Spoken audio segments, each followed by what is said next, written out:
It's another Airfix and Chill.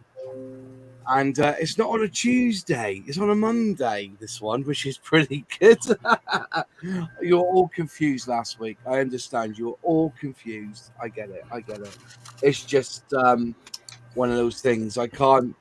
As I'm self-employed, I do DJs and discos and karaoke's. And when somebody offers me to work on a Monday night, I can't really turn it down because YouTube doesn't really pay that much, does it, folks? Even if you are in the partner program, it's a very hard game, this. So, but here we go. We've got so many in the chat, which is great. Yorkshireman models, you can jump in. The link is in the Discord if you want to jump in and pop in, see, test out your new camera. If you get muted because of sound and stuff, we'll get that sorted, like, you know. But anyways, so in the chat we've got Dave from Spur and Glue. Hello, my friend. How are you? Well, I was all right until you said YouTube pay. Yeah. Really? Oh, they do. Yes.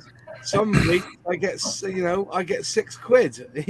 Oh, do we get paid? I did have a £700 month once, so on YouTube. Ooh. Oh, you lucky man! And then Model Minutes ruined it for me. Oh. Ouch! No, I'm all right, buddy. Thank you very much, and thank you for asking me along. Always a pleasure, mate. Always a pleasure. I just wanted people to see that bear cat that you've built, if that's all right. You mean that wonderful aeroplane? Oh yeah, I seriously have really enjoyed building and painting. Yes. You've got me now. I've got mine down here, and thanks to Model Officer James, from what's he called, Screwbox. I ordered this from him. Really good. It was done here within a week. Really good price, and I've got mine to build. And now you've built yours, you've almost given me that urge to build it. Dude, if you don't build it, I'd be disappointed. Yes, I know. I know. I haven't put the ammunition on, but dude, the kit is lovely. It really is. It goes together so well. The only problem I had was the cowling meeting the fuselage. What did you do to that then? I used sprue goo. So there's a bit of a gap, is there? At the top edge. Okay. I put a bit of sprue goo in, sanded it back, and can you tell? No, I can't tell. Let me put you on bigger screen anyway, then we'll get a good look, shall we? Let's put you on bigger screen. I really did enjoy this. You can't tell that at all. No. What was the blue? What was the blue you used on it? It was this one. Oh, fair play. Model Air. And it was number 71004 blue. And is that the one for US Naval, I guess? I don't know. I just found a nice blue and used it. Fair play, mate. Fair play. Can't say better than that, can you? I'm sorry, but I'm not one of these that's going to go out and buy 20 quid's worth of paint just to use one bottle of paint just to get the right blue. I wasn't saying that. No. I think it's a fabulous colour. It's a lovely blue. And I was asking whether it was in the naval one or the Air Force one, like, you know. That was. No, I just bought it, and I'll tell you what, the detail on the cockpit there is. There you go. Yeah. Really very, very nice. Yeah, I like it. Nice, isn't it? I even put the red trigger in there. Yeah, what red did you use on that one? I'm joking, mate. It was called red. It was red. Yeah. What was the number that you said you used again? Yeah. No, seriously. I was actually curious if I have that blue laying around. I was curious. 71004. 71004. Okay. Yeah, and it's Vallejo Air. Fair play. It looks great, but mate. No, the kit was a dream to build. It really was. I loved it. Loved every minute of it. I found Hobby Boss's kits to be quite enjoyable. I really have. Yeah. which is what you're building there, isn't it? No, not at the moment. It's Suyata. I guess I Ooh. but it's kind of that. Somebody build that. And it's supposed to be all, snap fit, so you don't have to use glue, but I'm probably going to use glue just because I had to on the engine because I already broke some of the lines.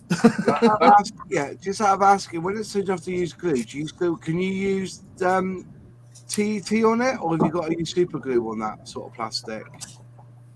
Most of it just is pressure fit. But have you used like Tamiya extra thin, or are you using super glue? To fix the bit, I'm using Tamiya extra thin. It's the same kind of plastic as everything else. So sometimes when you have these click fit ones, they use an ABS that doesn't work with TET. It's not polystyrene. Well, so Gundam is that ABS, but Tamiya extra thin will still work on Gundam. Didn't know that. Yep. Oh, fair enough. Yeah. It blew my mind the first time I did it because I did it on accident. And I was like, oh wait, no, this shouldn't work with it, and it somehow did. So it wasn't a great hold. So super glue is preferable. Yeah. Definitely. Fair enough. Moving on to John, what have you got on the bench there, mate? You're looking and a Mazda Roadster, is it? Yeah, I just was doing some masking and some spraying for the Mazda, and I got a lot of spraying done earlier today.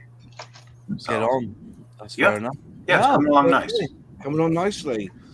So then we move on to our buddy Nunu, who's building a Lightning. Yeah. Indeed, I am. Lightning 172nd from Airfix. I painted in this lovely plastic grey.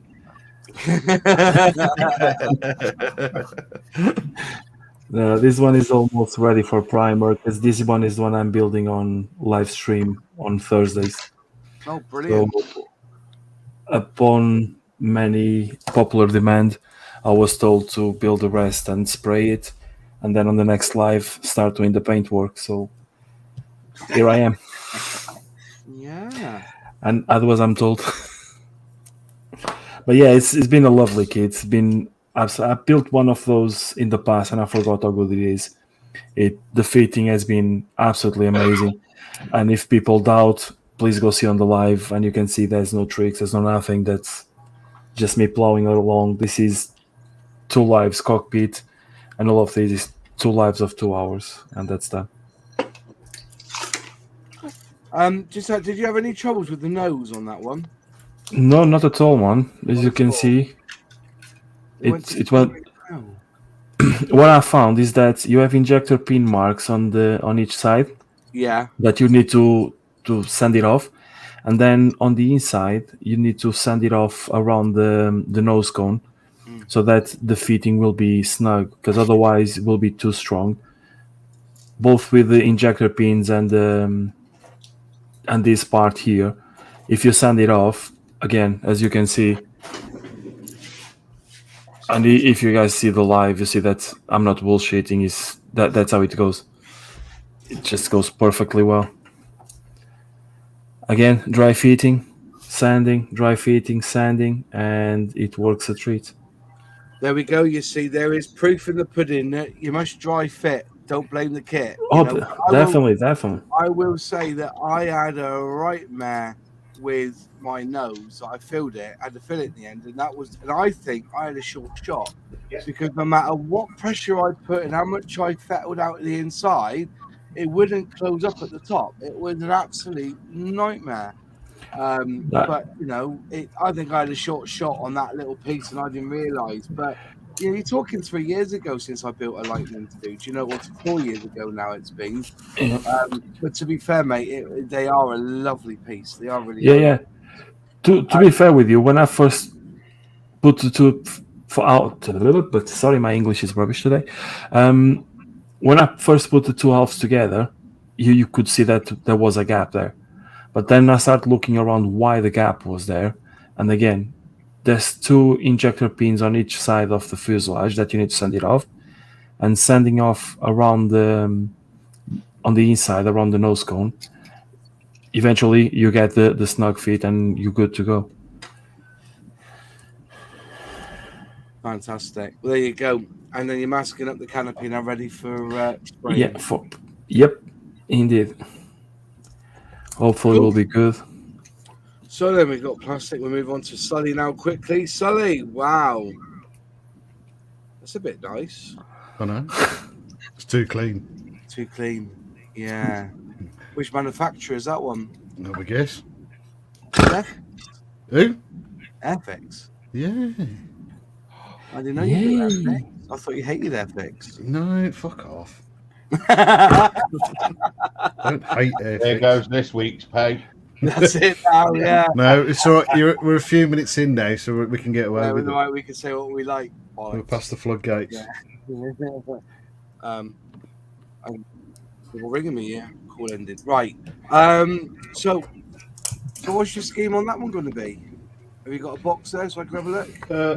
No, That looks like trainer colours. I've got the Yeah, I was just going to say, is it? No, it's the naval. Oh, the Navy one. Nice. Did you have problems with the wings, or is it all going together? No. I've done this one and the infamous bird's nest one, which I haven't got to hand, annoyingly. I did them both at the same. Bought them both at the same time. Did them both at the same time, and not one of them I've had an issue with the wings. Was it you, Nunu, who had a problem with the wings, and you had to clip off the locating pins on them to make the wings fit? No, I haven't done that one. I think the one that had the problems was Gary. Gary, was it? Yeah. He had And that then- problem, did he? Yeah. Fair enough. I know somebody said. Right, on to the other workbench. Oh, sorry, go back. What No, you saying? I was gonna say the only I had just a small issue with the engine cowls, but it was only a tiny one, just a bit of fettling. I got them into place, but other than that, brilliant kit, went together really well. The only thing I'm annoyed about, I ordered. This is all because I did this. I didn't painted it. I built it, but before I'd done this before I moved. Apparently, I ordered some seat belts and I can't find them anywhere. That's right. Masking tape will do. Yeah. Well, I've found some World War II ones, which might they might suffice for it. And there was a guy, I can't remember, I think Jonathan Mock linked it on the intro, or maybe even him that did it, the Interest Money Company, where he made them out of masking tape, but he also bent the wires around to actually make the buckles. And it was really, I have done it before. I have done it before. It's just whether I can be bothered to do it is the question, really. At least you're honest. Yeah. So I've done it. But... Fair enough. So also on the bench we've got Alex, and he's building. This is a Beaufort. The Beaufort, yeah. So I had to look twice, and the front threw me a little bit. Yeah, this is the ICM 148th Beaufort. It's a terrible kit, that, isn't it? It doesn't go well together. It's a terrible kit. It is lovely. Yeah.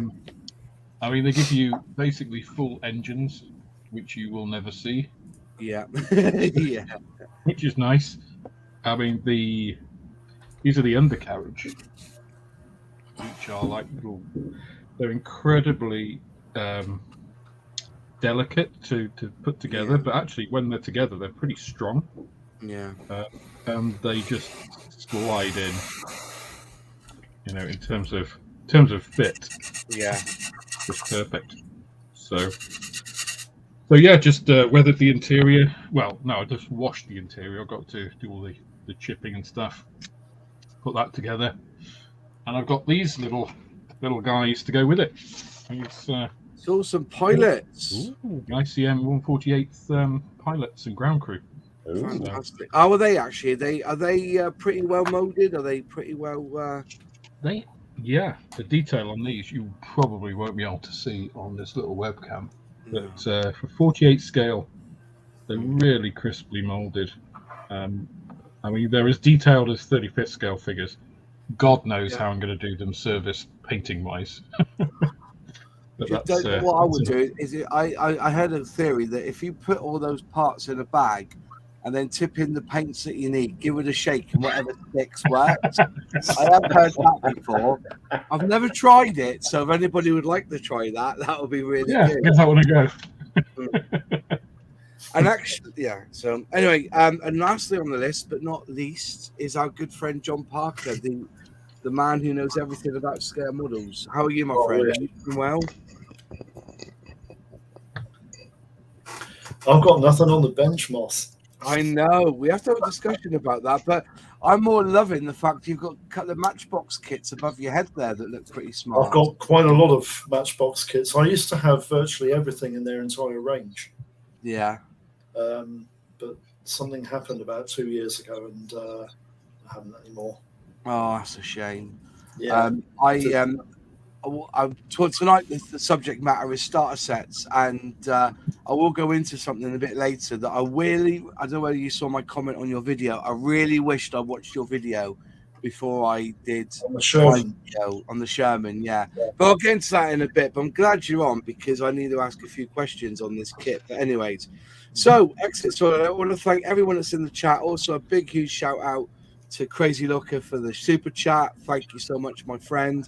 It really is appreciated. And because you're a channel member, can you email me your address? Because as some of you may know, I've set up a new Substack basically, and I'm writing articles for it. I'm putting up ditties and pictures and all sorts on this Substack. And the channel members who are paintbrush and above will get free membership to that Substack because it works out about £5.99 a month. And you'll be able to see what I've been writing and stuff. But I also give out free memberships as well. So if we have competitions, I'll give out free memberships to Substack as well. But that's what I'm been doing recently. I didn't want to do a Patreon because I feel it's too restrictive. I've moved on and I've started called Substack, where I can put up videos, I can put up articles, pictures, chats, and everything else. So that's why I'm going down the Substack route. And at the moment, it's all free on there. So you can have a look and subscribe to it. There will be free content on there up until the next 2 or 3 months. And after, there'll be a paid membership tier system for that as well. I'm really enjoying it. I've had really good fun writing the articles. They go off on a tangent, then they all come back together to a specific point that links my modelling section to my little diversion sort of thing. You've enjoyed them, haven't you, Fenris? Please say you have.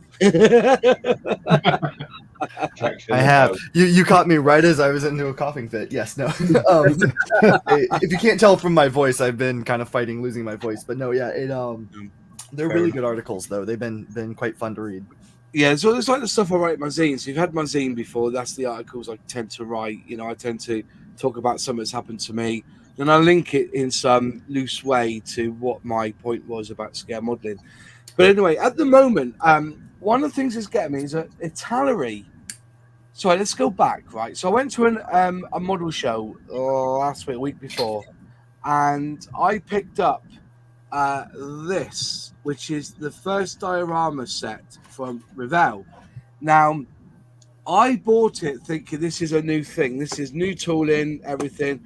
Comes with the paints, the paints and the brush and the glue. Now, this glue here, Contactor, in my mind, if Airfix put their own cement, what's it called? What do they call it again? The precision poly cement in their starter sets, I think they would have almost the perfect starter set. But a tannery, bless them, sent me a kit to review on the channel. I have not opened it yet, so I'm not reviewed it yet, but I'm going to show it with you guys now. I'll go big screen. Now, to me, they've kind of upped the game because this is the Atelier complete set for modelling. And it doesn't just come with a model and paints and glue.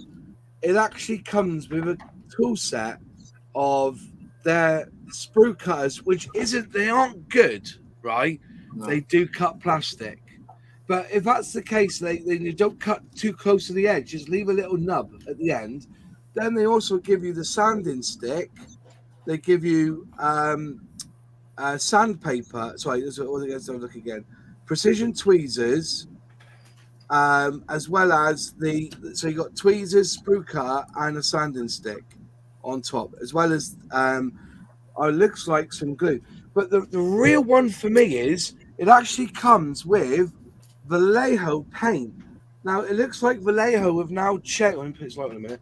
Vallejo have now changed their logo because now it looks like that. Yeah, So- they did that. I think like in May or something like that. Just Yeah. semi recently, I noticed. But they actually come with like with dropper bottles, not like But the question is that tonight is what really makes a starter set. Now I know that this kit in here, which is the F-16 Night Falcon, I'm presuming that is a 10-year-old, 12-year-old kit from a tannery. It's probably ancient, Moss. The Yeah. kit's probably ancient. But as I said, I'm not going to open this box up But because the idea of that boxing is brilliant. yeah. So the question really is that at the moment we've got there's two standards, isn't there? So you've got Revell. Now this is why I'm glad you're on, John, because I really wish I watched your video. When I got it, I was like, oh, look at this! It comes with a bridge. Mhm. Gets out of the box, and it's a PK-71 Matchbox kit. Mhm. But to be fair, with Matchbox kits, they seem to have lasted the test of time. Now, this Sherman Firefly, I remember building it years and years ago. Now, to me, if you look, there's hardly any flash on there at all. The way you build it is very, very, what can I say, ease. Because the bogies are they're two-part bogies, so you can paint the wheels separate. Then you put the wheels in between the bogies, click them together. But also, if you look on the side there, there's holes. I know basically the bogies fit on there as holes. So there's pins in. So I think they made a really good decision with bringing this one out. And the other thing that I found was really impressive was the tracks. So I can't remember. I've seen these tracks before, but I didn't know they were Matchbox. But they've got if I put the big screen up so you can see, they've got the best linking tracks ever. So basically, you've got that there, if there's a camera there, and you've got a thing, and it just slides in through like so. Twist it around. Twist it around and pull. And there you go. Now you've got a complete track. You can't see a join there. Are these the best tracks in the world, rubber band? I think they're the best vinyl tracks you can get because when you stretch the tracks over the bogies and the retainer wheels and all that. Yeah. Those don't tend to snap, whereas Airfix ones sometimes do. Right. Has anybody else built a Matchbox kit of this Sherman Firefly? Anyone here built one? Yeah. Obviously, I built it. What about who else said yes? Yep, those are the original Matchbox design. And what did you think? So these tracks, because in my video I couldn't remember. I remember these tracks right in something, but I'd be blown if I remember doing it with a Matchbox. I thought it was staple and glue and hope for the best. You know what I mean? So you remember building some of these tracks as well, do you, Alex? Back in the day, Matchbox did it with all of their 72nd or 76 scale tanks, I believe, like C-34. Yeah. And Matchbox, Matchbox were really ahead of their time. They were. It's funny enough. I've got the 1/32nd scale Supermarine Spitfire, the F-22. Gorgeous of there. I've got an old kit of that, which I've just actually done an unboxing on that will go up shortly. But the crispness of that, the actual gates on the molding are a bit thick compared to modern standards. The engraving's a bit heavy, but it was engraved. It had interior detail, although small parts are a bit heavy. But for the time, thinking it was like 74, 75, you think of what Airfix and Revell were doing at the time, they were well ahead of what everybody else was doing. And they usually came in 2 or 3 colors. Yeah. Well, this is what I mean. This one here isn't the two color piece. The only thing that's lacking in this, right, is that all they've given you are 2 paints, and the paints is just basically green and brown. You can't paint that bridge with those 2 colors. That's the only two. If your first diorama you're pretty buggered because you can't do the stonework and you can't do the the tarmac or whatever it is on top. Because I mean, that is typical Revell in terms of how lazy they've been with that, because that is just the old Matchbox kit which came with that bridge, with 2 paints in it. Yeah. You know? I would don't you think that Revell are a lazy company in general? I think they've become a lazy company under their investment company buyout, unlike Airfix. Mm-hmm. Yeah, two very different approaches to running companies for those investment companies. Yeah, the policy and the culture for the 2 different companies are completely opposite. Yeah. Yeah. The only thing I will say is that Revell have a lot of fingers in pies, because basically Revell is the Airfix of yesteryear, whereas with Airfix, they had the motor racing, like the motor racing side of it, with their track. They're not talking about Scale Electrics, and I'm talking about their own motor racing track. They had all these games and Mad Marbles. They proper went for it. And now remember the Weebles? Yeah, and the Weebles, and Revell are doing the same, because they don't really make scale models like they used to. They're into drones, they're into radial control, 3D puzzles, everything. So hold on in a minute. Hang on, close that off a minute. Close that off. Oh, shut up. Oh, close. Sorry, my phone. Close that. Right, that's cool. So that's the issue I have with Revell, is that they seem to be spreading themselves too thin. But I think the profit for them now is in the RC market, the drone market, and those bloody 3D puzzles that they keep putting out that I end up building over Christmas, because I get given one from Lidl, So, but Tammy are very much into that. They're into their models and their radial control, but also they've got a very good accessory side of it as well, with their paints, their glues, their tooling, all very well done. And Revell are kind of taken on that, but they're not doing so well with it, unfortunately. That's how I see it. But yeah, so I was kind of disappointed, because I thought this would have been like a new tooling sort of thing, but they're only a tenner. I bought this one for $9.95 at the Scale Model Show. That's not bad. But it's still a Matchbox. They've picked I would say they picked a good kit to do it with, but I was left that disappointment, thinking, look at that, that's a fresh box, that is, isn't it? Yeah. I think, unfortunately, the Sherman the Firefly was probably one of the low points of Matchbox's armor. Really? I think the Comet would have been a nicer one. Comet was lovely, T-34. Yeah, they were both nice. Or the Chaffee. The Chaffee was a lovely little kit. Their Panzer 3 was lovely as well. Yeah. Yep. Really nice. In fact, the Sherman was the worst of them all. Fair enough. The Yorkshireman models just said, I think the Revell Sherman set goes for around 20 quid in some online stores. Yeah, as I said, I know that there was a deal on the day, because they had 20 or 30 there in a box, and I should have picked up 2, but I only picked up 1 because I'm a tight ass. But I thought I'd have a go. Jeff says, I'm personally delighted to see Revell re-releasing the old Matchbox tool kits again, introduce them to a whole new generation. Wouldn't they be better off doing their own vintage classic range, not making out to be this first diorama where you can't even actually finish your diorama? That's the hoodwink for me. I think the problem with it is that Matchbox were always affordable. You know, they were priced so that people could, they were kind of pocket money kits. Revell are not releasing them in that vein. Like somebody said, 20 quid for an old Matchbox 172nd or 176 scale kit is pretty appalling, considering what you can buy as a modeler as a 172nd kit, today from Trumpeter or whoever. Or the Airfix Firefly. The Airfix Firefly is much better than that. Yeah. And it's cheaper than that. Yeah. But then we go back to that thing, all those in the chat in the panel can, jump in at any point to put your 10 pence worth in. The Firefly, I think they pulled a blinder with getting them in Aldi and Lidl, the Tiger and the Sherman Firefly, for 7 quid. And the brand new tooling. The tooling is, what's it, 2 year old now? 2020, 2021 it was released. So they knew what they were doing, because I don't think any. Yeah, that's what you've got there, isn't it? Sprue? Yeah, That's it the one. is. There. Is that the Tiger? Is it? That's the Tiger one. Yeah. Start set. How did you get on with the paint? Yeah. Don't do that. That's about what I do with it. Yeah.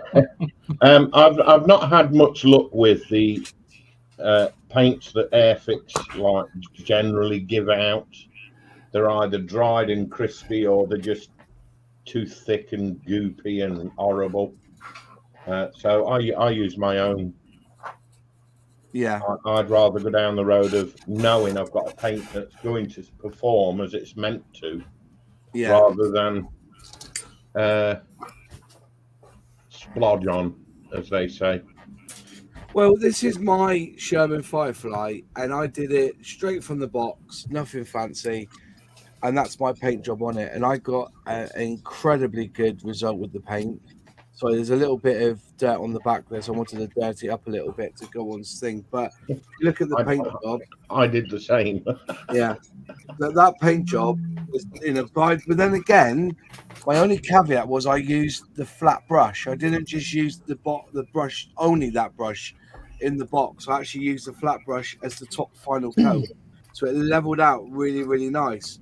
But I think they're working hard on their paint. It is what it is. It's for hand brushing. It's not for airbrushing. Yes, correct. And I think that they should really have a crack at, maybe putting bottles in and not just the tubs, because I think the tubs are the issue when they go a bit hard.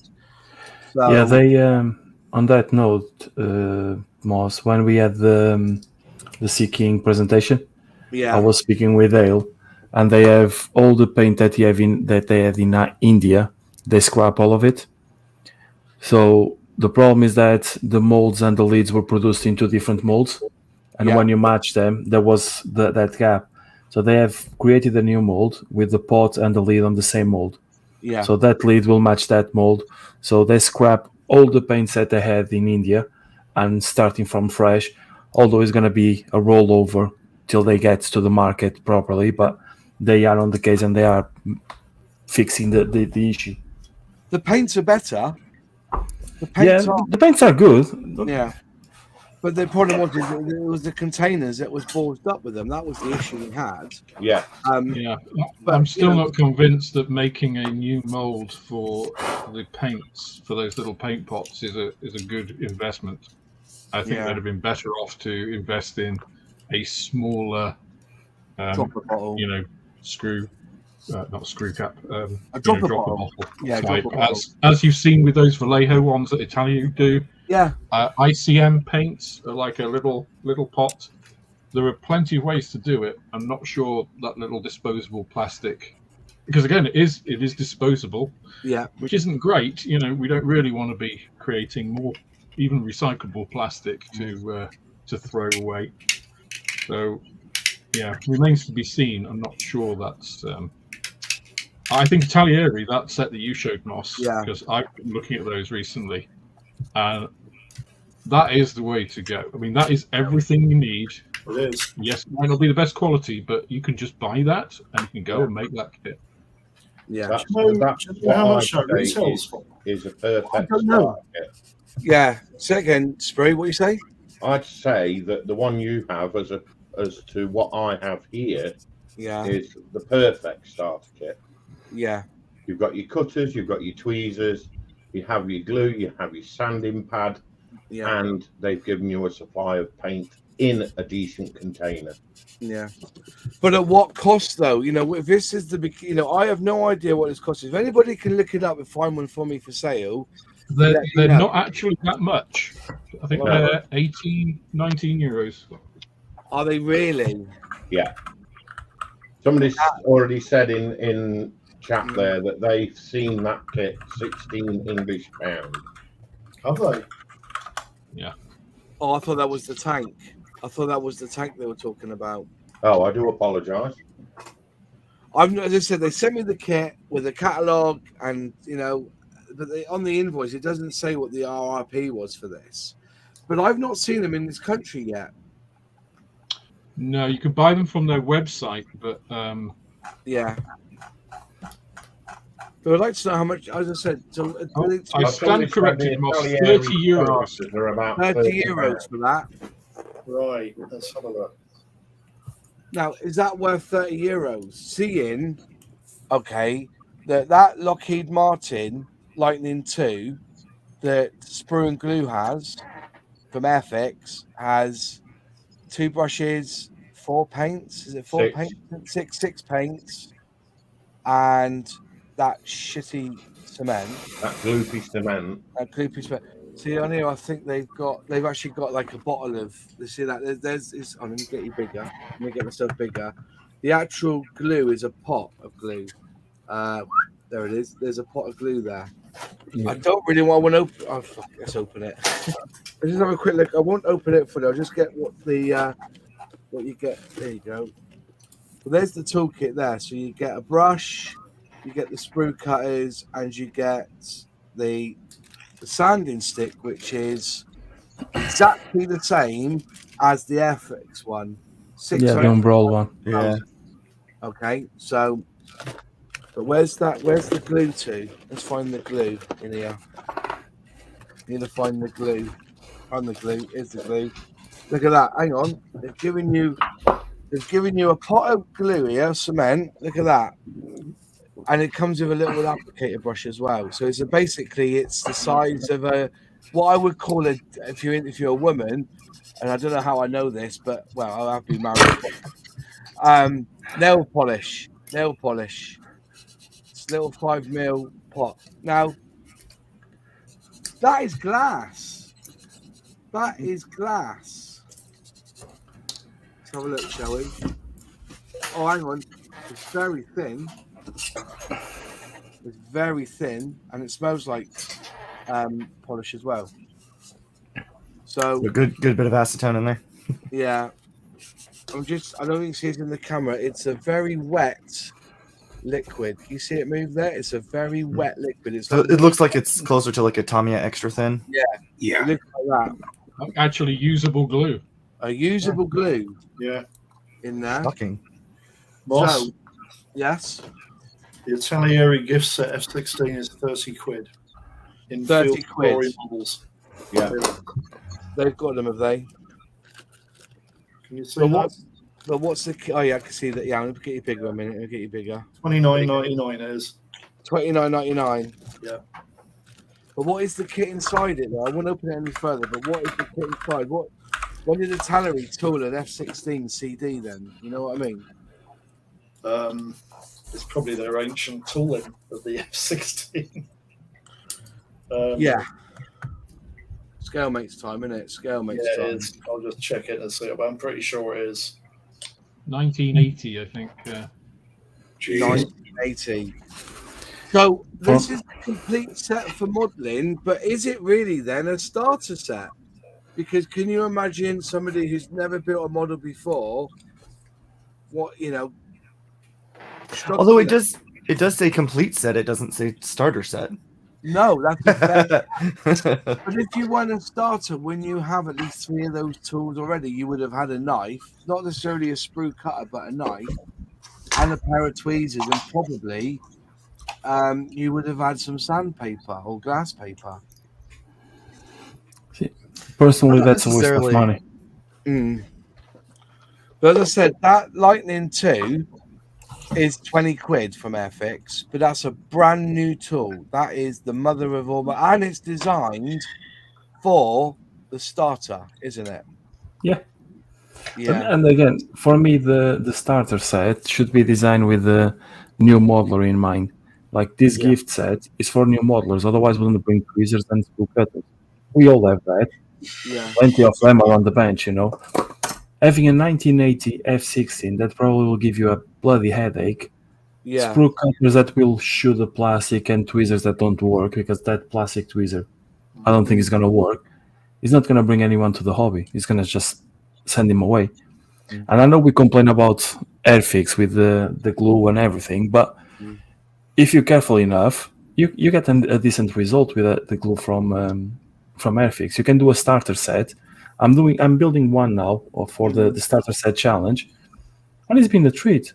Obviously, I have to be with a toothpick to spread the glue and all the things, but I would invest 10 quid of my money on an Airfix starter set rather than 30 quid on that F16. The difference is our Airfix complaints are more quibbles and nitpicks, whereas it feels like the others are actual legit complaints. Does that make sense? Yeah. But then again, this is a starter set from Airfix, right? Yeah. So you can buy from Aldi or Lidl for £6.99. No starter would ever build that because it's a headache in itself. It is tiny parts. It's a tiny little. I'm struggling, but It's really if I was a starter and I had to go at building that and end up with something no bigger than your thumb, it's. But I like this thought of having a complete set for modelling, which brings me to that Revell did do something similar to that, and I've got one here, but it's massive. I'll go and get it. It's absolutely massive. Like if you could find a middle range between those two, between having the nice glue, workable paints, but with kits that are, designed with the beginner in mind, that would be a winner. Yeah. That is a big key, But isn't man, it? For the beginning. I've done a video on starter set where you get the Aldi Mitsubishi Zero for $6.99, and then you get the sprue cutters, the tweezers, the files, and everything. All together was 27 quid. And you actually get a kit that is assemblable and is not going to give you a headache. Oh, nice, Moss. So this is the Revell. Well, it's not really a starter set. It's basically it's an advent calendar. Yeah. And basically, every day you get a different part. So in there, some days you get those tools there, okay, and then you get your paints, your brushes, and your decals.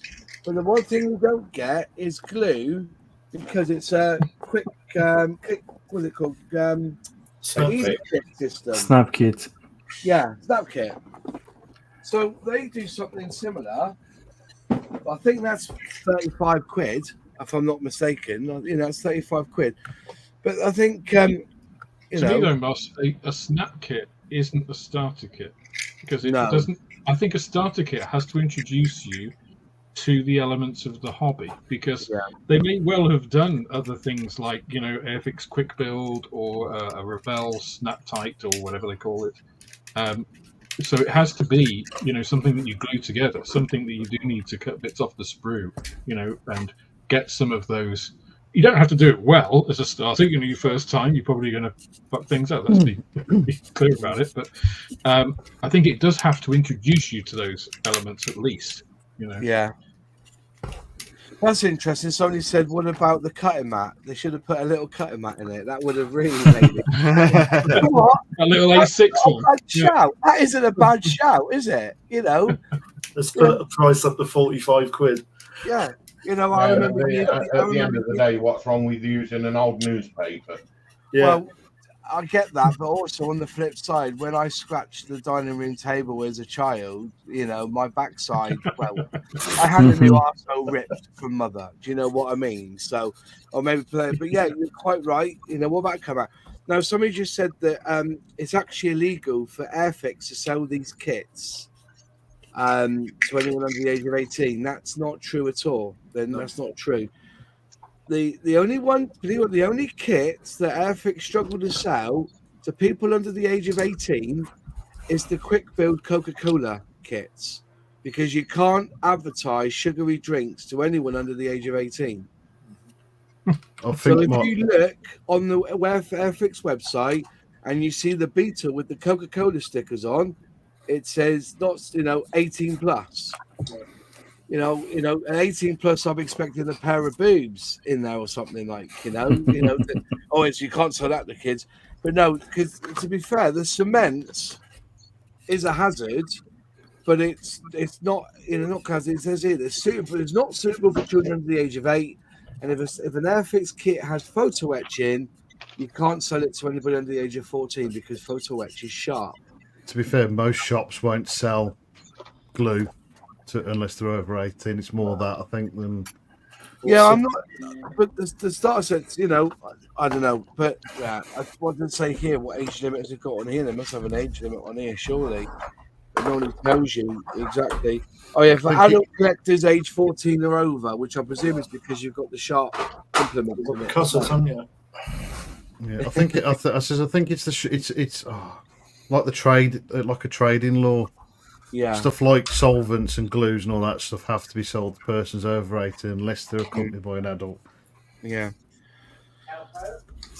But I think more than anything, I think it just covers shop owners' arses basically more than it's anything liability. else. Do you know what I mean? Yeah, that's the one I'm after. Yeah, It's one of the reasons I've got loads of people going by the shop, nosy people saying when they're going to be open, when is it, all that kind of stuff. Well, they're people, Toms. A couple of people with kids are just like, oh, is it going to be a toy shop? And I'm just like, no, it's not.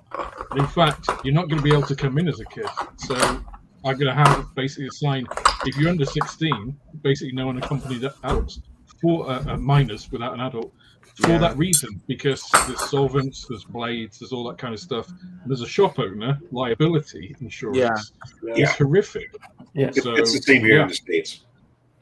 The easiest thing is to exclude, which is not that bad really, because if you think as a child we got into the hobby, or a lot of us got into the hobby with an adult who was modelling. That's how we kind of got that first interest. So it's not like 8-year-olds are wandering into shops these days and picking up kits by themselves, really. I can't get over how many people have reboxed this Vulcan. It's a pretty ubiquitous kit, that F16. I tell you something, I'm struggling it. Even there's a company called Hobbycraft. Yeah. That even released it. Which is that the Hobbycraft, as in the shop Hobbycraft? No, Hobbycraft. No. Hobbycraft is a company. Hobby crashed. Yeah. But even Trumpeter. They're a company. Trumpeter, yeah. Trumpeter even released it back in the 2000s. So that tooling has been pretty much well used over those years, and they even released it back in 2019. So what is that kit now then? And so if that fuck off is 122 quid, piss off. So Sigel mates have got one there. Somebody's offering it for 122 pounds. That can't be right. So yeah. It is right on there, man. Rephrase. They're trying to offer it for it.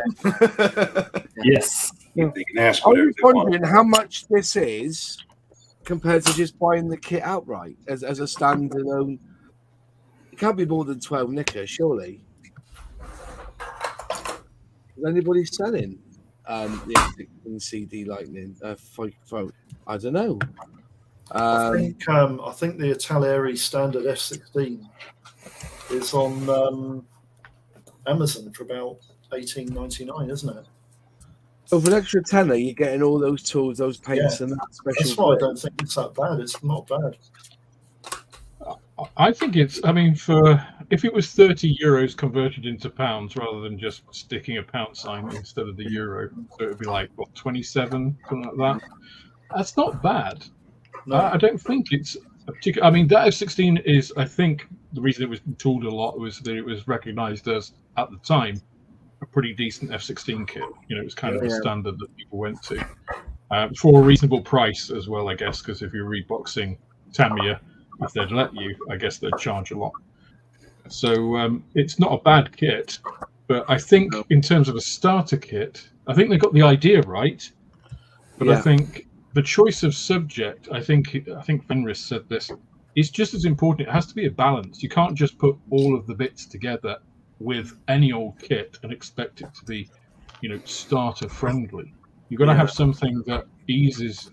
Yes, it uses all those modeling skills that you're going to develop, but it has to be at a fairly basic level. You can't have hundreds of tiny bits, and it has to be a kit track links on a tank or something. It's got to be a kit that somebody who's new to the hobby is going to enjoy building. Right. And there's elements of it needing to be engineered to be friendly. But there's also something to be said, and maybe this is where they were going with this, is that like I know for me, it's very easy for me to forgive issues on kits that are of subjects that I am more interested in building, right? Like if a kid walks in, they know what an F-16 is. They're not going to necessarily go, oh, Gannett, I want to go build that. But an F-16, I know what an F-16 is, right? Yeah. So there's I can imagine that was part of where they were going with that choice as well. But I think it's a really important point. Definitely, because if you look at the other ones they've gone for, they're very similar. Like they've got an Abrams, they've got a Eurofighter. Yeah, they're recognizable subjects. They have to be recognizable. Right. So quickly, a quick look on the F-16 I'm seeing on Google. Scale model shop. That's F-18. Sorry. What's that? There's one F-16. Yeah. So the Atari 172 F-16 from Fields of Glory is £29.99. Now other than that, there's nobody seems to have any for sale apart from old toolings going for about 20 quid on eBay. 20 quid. There's one there for 18 quid. See, the 148 Fighting Falcon. The 148 is £31. But there doesn't seem to be anybody who seems to. You can get a PM Models F-16 for £5.73, but we'll say no more about that. No, you don't want it. You don't touch that. I've got one of those. Oh, No. fucking dog shit. We're just looking. Oh, and there's one there. A Night Falcon, a Tallery on eBay, £12.84. Can you see that, Moss? That's on Amazon. That's on eBay, that is. No, this one's on Amazon. Oh, is it? How much is that one for? It's going for £26.61p. Is that one? That's not 148 then. That's 172. 172. And that's what got the tools in it then. No, it's just the standard kit. Right. Because the one I've seen on eBay is £12.84. Yeah, but no. often shot stuff cheap, and it might even be an auction sale. Yeah, well, I just realised it's £15 postage from outside the UK. Oh, there you go. So it's from France, yeah. But if it's from France and it's going for about 13 quid, I think that's a pretty good. Yeah, that sounds about right. 15. Sounds about right. Yeah. But as I said, if this one's £29 for all that, and you get Vallejo paints that you can seal up in a dropper bottle. Mate, so you've got the two sides to it all now, haven't you? You've got an old kit, 1980s, which is basically a Revell sort of system, but they're blinding you with all these extra tools. Or do you spend 30 quid and buy that, or that 20 quid and buy that Lightning from Airfix that has, the paints and the brushes, and then just and get some sandpaper and get some screw cutters or knife to cut them off the screw. So, but I think to that point, I think if you're going to a model shop like mine, who can advise you and buy those extra bits, that's fine.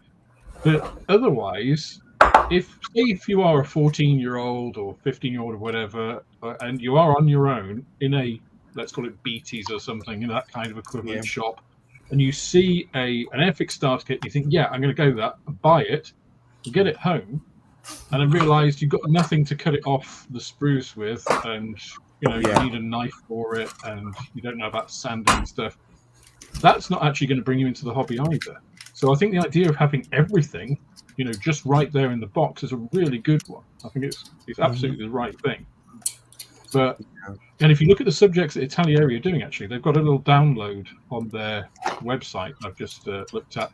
They've got next issues are going to be the Stuka JU87 and the King Tiger. Again, they're very iconic kind of kit that they're going for. Yeah. So I think if you've got the kind of again, I don't know how old those moldings are. I mean, Airfix's starter kits have got some really iconic releases as well. Spitfire 5B. You've got Messerschmitt, Focke-Wulf. If you just have the extra bit of having those extra things with it, they'd be kind of perfect. And I think Italieri ones, if they've got the kind of the one half, but not kind of the kit parts. So I don't think anybody's got starter kits right yet. I think it does need to be complete, but. So many things going. That's wild, though, considering how long. Sorry, say it again, Fenris. I'm just saying it's wild to me. Like I agree with that statement, but it's wild to me considering how long starter sets have been a thing, right? Like you would have thought by now that somebody would have stumbled their way into that. I've got a theory. I've got a complete theory into why starter sets have never come with a complete tool range, because they're aiming for a price point. Yeah. And that's what Airfix Cheapest have possible. done. Yeah, I mean that is They've part of it for too. a Yeah. price point. You know, and it was always the way. You know, down here, underneath here, I've got the Aston Martin DB5. This is the old one, which is a starter set. Yeah. This was classed as a larger starter set because you had more than that. But this one was retailing for around £24-25 in shops. And it's an awful kit. You ask anyone who's tried to build it, you know, fortunately they've done a new one now, haven't they? Which is, what's that, around like 15 quid, 16 quid, if I remember. Smaller scale, though, isn't it? You know, have I got it on my bench still? No, I haven't got it on my bench. It's on the side somewhere. But yeah, you know, I think Airfix are going in the right direction, actually designing kits with brand new fresh tooling for people who've never built a model kit before. On the flip side of it all, Revell, when it comes to their first star armor, I still rate Revell and Airfix are about the same when it comes to the instructions on how to build the kits, because that's another issue that you have. You know, what is it like in this one? What is the actual instructions like in this one? You know, is it always, to be fair, or the decals are nice as well, but you know, they're tiny decals. There's a lot of them there, a lot of but just looking at the instructions, there you go, that's the instructions there. I can go bigger a minute and just go bigger. They've actually you know, it's one big long bit of paper. Start from there and then move along. It's not, it doesn't tell you where to glue or nothing like the Airfix ones do. Do you know what I mean? The Airfix ones tell you where to put the glue and how to cut the tabs off, and gives you a quick guide on how to build a model kit. But this one hasn't got that. I think the Airfix F35 instructions were the perfect set of starter instructions. Oh yeah. In fact, as I said on video, I think they kind of set the standard for normal modelers. I think that would be useful to have some of those features in more complex kits. Yeah. And those fold-out sheets, I hate them. Why don't more people do booklets? Yeah. It must cost more money to do it like that, because that isn't a standard A4 sheet, is it? No, it's not. You know, it must cost more money to do that, unless they can, you know, they're rolling it out on a road and just printing both sides at the same time. But surely an A4 sheet would have been a lot more better, and you know. And it probably is, Moss. It's probably just one sheet, double printed, folded by a machine, so it's probably cheaper. Booklet, you've got to assemble it. So. Yeah, I get that. What was I saying then? Yeah. Then my then 9-year-old loved the new starter set Red Arrow. Very simple to build. It's a cracking build. The King Tiger, apparently from Italy, is the Esky one from 1974. That's right. Quite a nice model though. Yeah. But at the end of the day, they need to fucking tell you what the age of the tooling is on the box. I think Airfix is so on the ball with that. Yeah, but Moss, you know, when you were saying before, you were saying that Revell and Airfix are sort of on a par with one another. With instructions, Well, as a product, I totally disagree, because I think Revell produce and they market products pretending that they're Revell products. Yes. I get you on that, yeah. I mean, I've got a kit up here. It's an IS2 brand new release Revell kit. And the mold, it actually says new on the box. Yeah. The mold's actually 16 years old. It's an ICM kit. I'm just saying, when it comes to instructions, that is more pleasant on the eye. Yes, I agree with that. Than an Airfix one. Yeah. Now, when the instructions is telling you It doesn't tell you where to put the. That's the only difference. It's not telling you where to put the glue. But There's another difference, though, and this is my biggest issue with Revell instructions. They take the color number and give it a letter and put the letter at the very beginning, and then make you have to reference that in a booklet form while you're in the middle of building, constantly flipping back and forth. And that constantly cross-reference and stuff. I agree with that. That's totally right. Yeah, I was talking about instruction manuals, assembly, and the pleasing to the eye. I get all that because the problem is that it's not the fact. It's the fact that the actual Revell Aqua range is very piss poor in its complete range. There's not that many colors in the range, so you're having to mix and match it. But then I will say this though.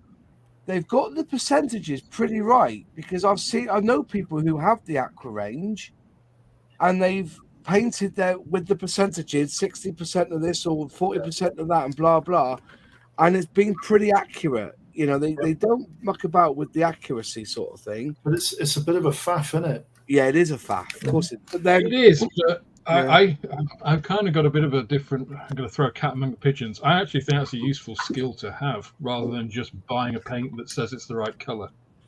I agree. It makes you think about the color, and it makes you think more like an artist. Yeah, but get used to using color, which I think is a useful skill. I'm not sure you should have that in a starter kit, mind. Yeah, but in addition to that, though, I mean. Like Tamiya, they do the same thing. They just say do 2 parts, 3 parts, or whatever, and they can include it right there on the page where I can see it when I'm at that step. You know, and this is Tamiya, who has 500,000 different colors. Is it COVID-1? Whatever it's sorry, I don't know how to say that, but the new Airfix Red Arrow starter set that came out 2 years ago is beans, mate. It's really good. Not the old one, the new one is beans. So I think there's a significant difference. Iconic World War II like tracks, World War II like Tiger Sherman shirt. I don't blame the big 5 companies for going where the money is. At least Airfix have a massive back catalogue of rare stuff still in production. Yeah, but they also tell you the age of the tooling as well. That's the argument we're having, is that I bought that first diorama thinking fresh box, looks lovely, brand new range from Revell, and it's a kit that they don't even fucking make. They bought it off somebody, went bust. Yeah, but this is what Revell's like. They do it all the time. Yeah. One of the things I really like about Airfix as a company, and I can't ever remember anyone commenting on the fact that this is true, is that Airfix have retooled so many of their old tool models. Yeah. And it's like they're bringing out the vintage classics, but they're not just sitting on the profits. They're reinvesting them and improving the product. Yeah. To bring modelers new subjects and retooled subjects. And they're one of the few companies that are so prolific at doing this at the moment. Well, to be fair, vintage classic isn't Airfix. You realise that, don't you? No, but the old tools of Airfix, they're old tools. Well, basically, it's all the tools that was pre-Hornby owned. That's what they say, and that they actually got. Because I'm still waiting to find out whether they've got the BAC 111. Because actually, I did a box of that the other week. I remember seeing it. Oh, what a lovely cut! Oh, it looks great. It's a beautiful kit. Yeah, it is. Anyway, bye. But Airfix Vintage Classic is an actual brand within itself. It's not, the Airfix team kind of look over it. No. But the profits and everything, and the make marketing is all done as something of a nostalgia piece. So that's where that comes in. But this is what Revell need to do. So instructions that identify the components are appreciated as well in order to promote the interest in engineering and mechanical things in general. Hallelujah! I don't know every part of a tank. I don't know every part. Coupler, the track, the gearing, the road wheels. I get all that. Moss, I don't know. That 111 kit you've got, is that a red stripe kit? It's a red stripe. Get the instructions out and have a look at them. Yeah. They're terrible. Just have a look at them. Yeah. Those instructions will tell you what every single part in that model is called. Really? Yeah, have a look at them. There's text boxes underneath the instructions. You can tell he didn't use the instructions to build it then. Oh no, he wouldn't have. No. There's Can you see at the bottom of the instructions? You've got text. Part Yes, number, right. It's a script. It's a script, isn't it? There you go. That will tell you what every single part in that kit is called. That's amazing.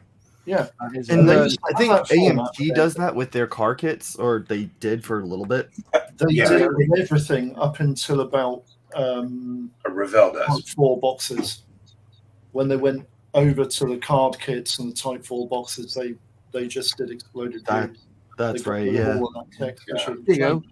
Locating cement forward bulkhead in place between the ribs in front of starboard fuselage half. There you go. No engraved arrow indicates bottom. So there must be an arrow on that one. Yeah, there's an arrow on it. Which they do that on the starter sets anyway. There's an arrow. Yeah. See that in the light? There's an arrow there. So and I do wish, as I say, there's a lot of stuff I don't know about tanks, particularly planes. I'm getting better at.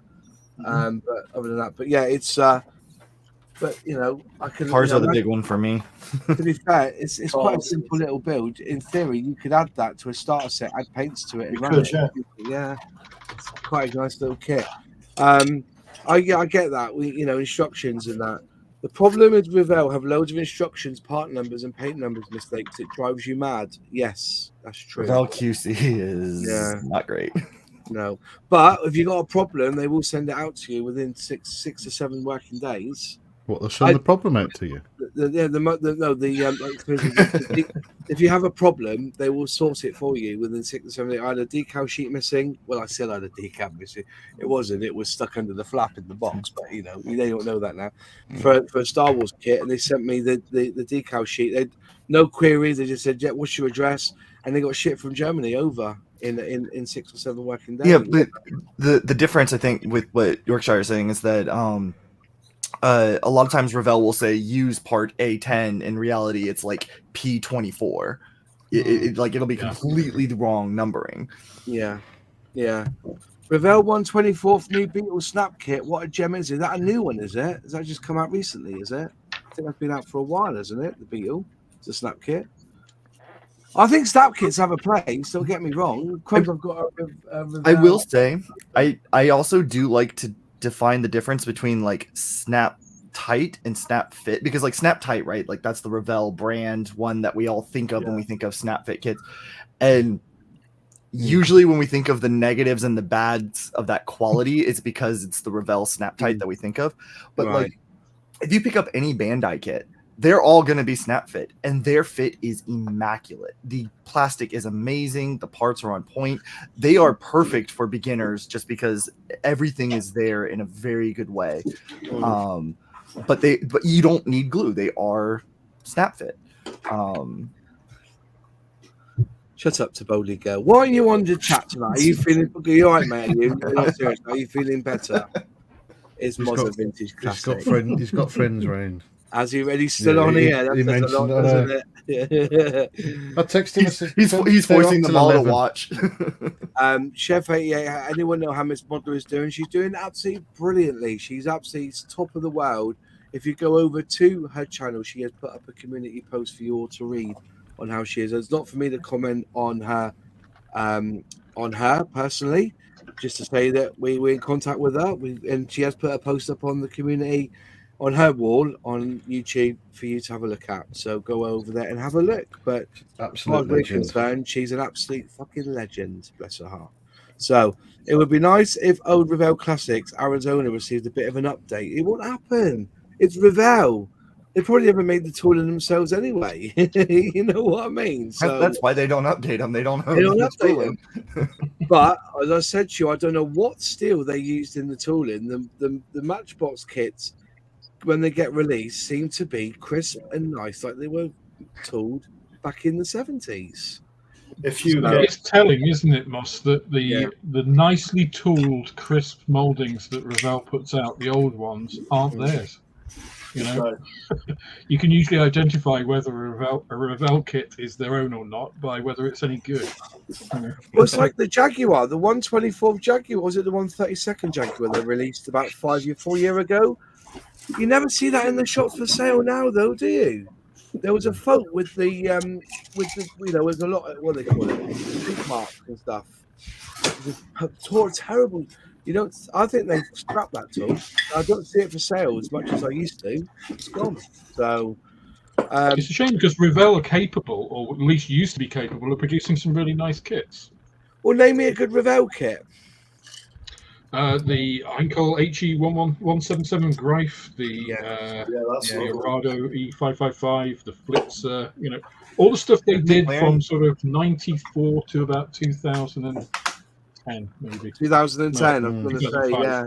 I will say their 570S, McLaren 570S was a really good kit. Yeah, that was a good kit. Yeah. So they have done really nice kits, but they insist on doing a lot of reboxes, a lot of reboxes of old stuff as new, and then calling it. It's like the lack of clarity. There is so much. Some real people defend Revell, Revell fanboys. There are far fewer of them, I think, than Tamiya and Airfix and others. Yeah. And there's a lot more people that will say, you mentioned Revell and their faces fall, they'll grumble, they've got stories. Because of that, they've built themselves the reputation, and it comes from a real place. It's not just people ragging on Revell because they don't like them. Yeah. I'll tell you what I laughed at, and I didn't notice this until someone commented something on my video, and I felt like watching the video back through. I did a monogram, Thorny 117, and I was watching the video back, and I didn't realise it didn't click at the time. Because I had to scrub off, because Revell always put stamped on the outside of the date, their name and the date. Yeah. And it was on the tail, and it was Revell, and it didn't click at the time. And it took me a second watching it and going, hang on, this is monogram, not Revell. And it was actually a Revell kit, which surprised me because it was the other way around. I just thought it was really weird, but it just didn't click at the time. Mm. And that wasn't a bad kit, to be fair. It was quite an old one, but it was not bad. John Ashley Smith, I've been searching to find Airfix vintage classes because they are from an era when I began modelling and missed but always wanted, knowing full well the issues that such old toolings have. Exactly. It's nostalgia, mate. Why do you think I'm enjoying building the bomb bug? Because I missed it the first time round. It wasn't even released again. I only ever saw it in my 20s scale model shows, and there were quite a lot of money back then. And then till recently, there would be many nights in the last 2 or 3 years I've looked at that eBay listing and think I'll buy that for 300 quid just for the go of having a go at it. But again, they found the tooling and away it was. So, yes. Also, Revell stopped putting any history in the instructions. And Airfix strength has a good bit of history to get the interest going. That's a fair shout. Very fair shout.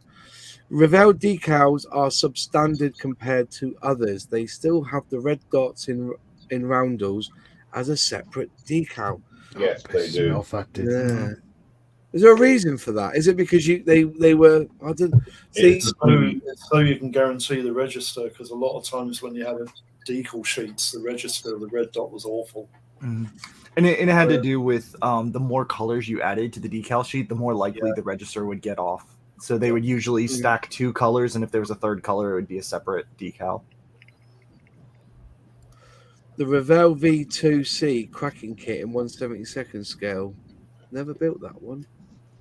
The 1350 Bismarck from Revell is still the best Bismarck kit in any scale. I'll agree with that. I'm not sure. Plastic Monkey, I know, mate. How are you, Paul? I build mainly Revell. I know a lot are reboxes. Yeah. And I don't, and that's the way it goes, isn't it? If you fall onto something that you like, you keep on building it. And if you like the challenge, here's a quick one. Now that Dave there, Spoon Glue, has put his little dingo up on the screen there. Tamiya don't do what's wrong one? Where you are? God, yeah, you've jumped on there you go, you've moved up one for some reason. You've got one on my list. Is there any reason why Tamiya don't do starter sets, do you think?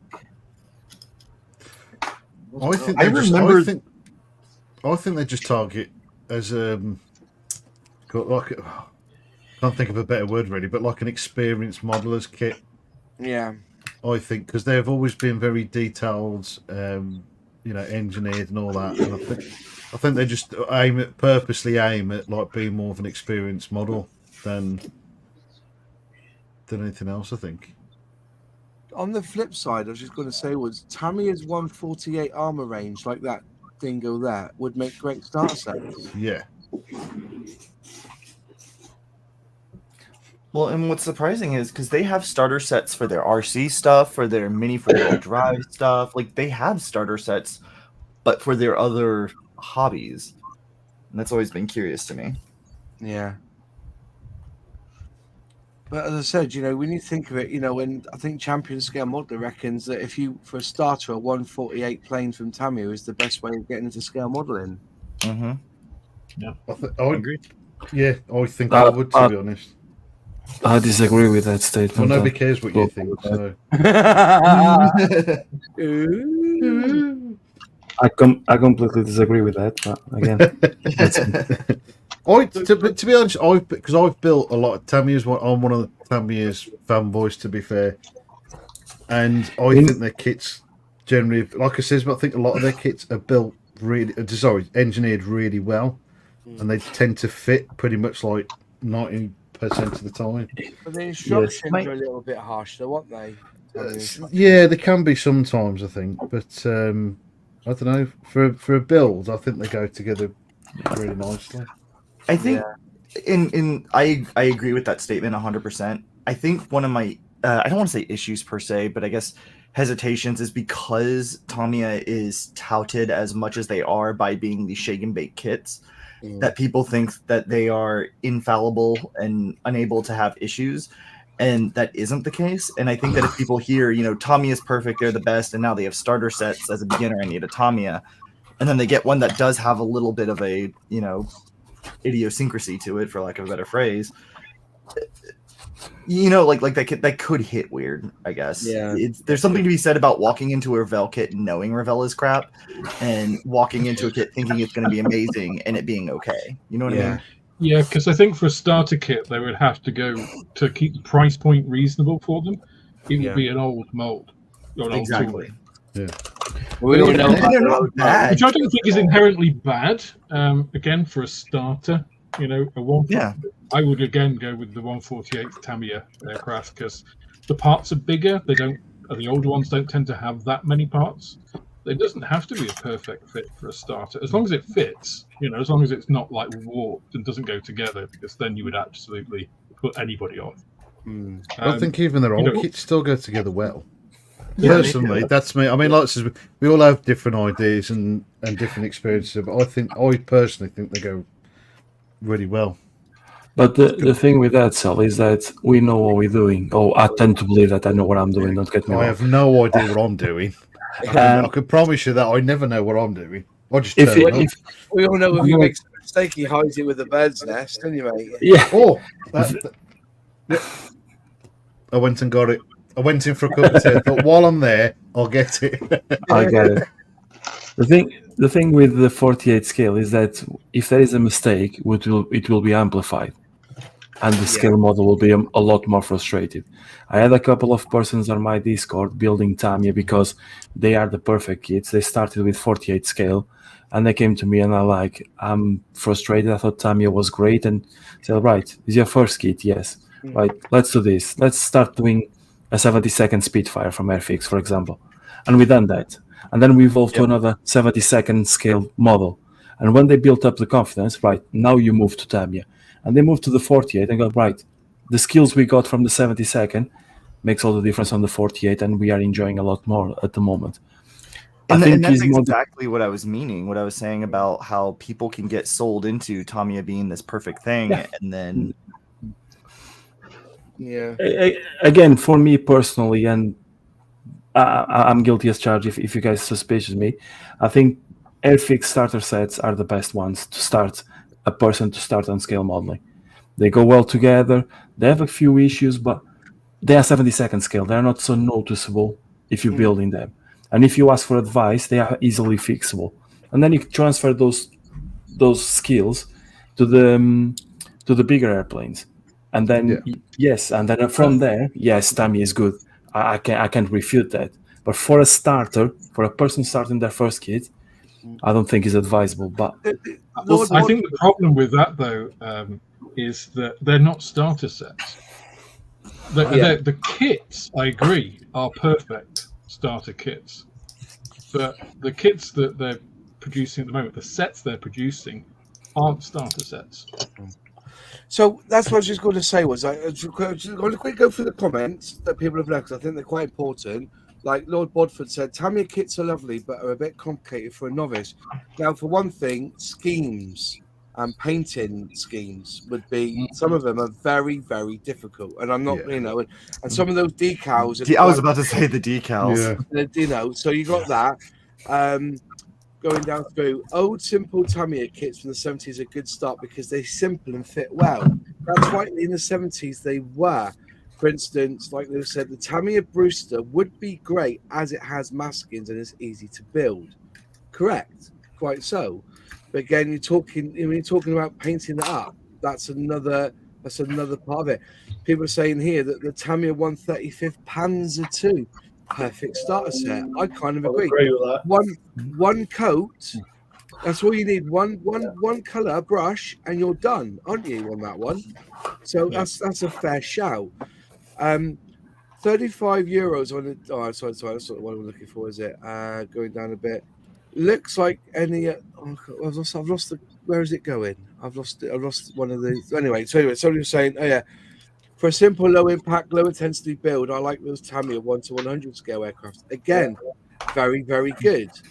So can't go wrong with the 1-700, right? And the Tamiya Walker Bulldog tank is a good kit for those. Again, one color for the body and a grey for the tracks. I get all that. Mm-hmm. That's exactly right.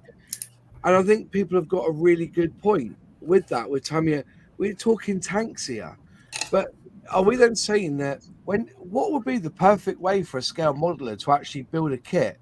Well, I presume for me would be that the bits come already painted and all you do is stick them together and you've got yourself a model.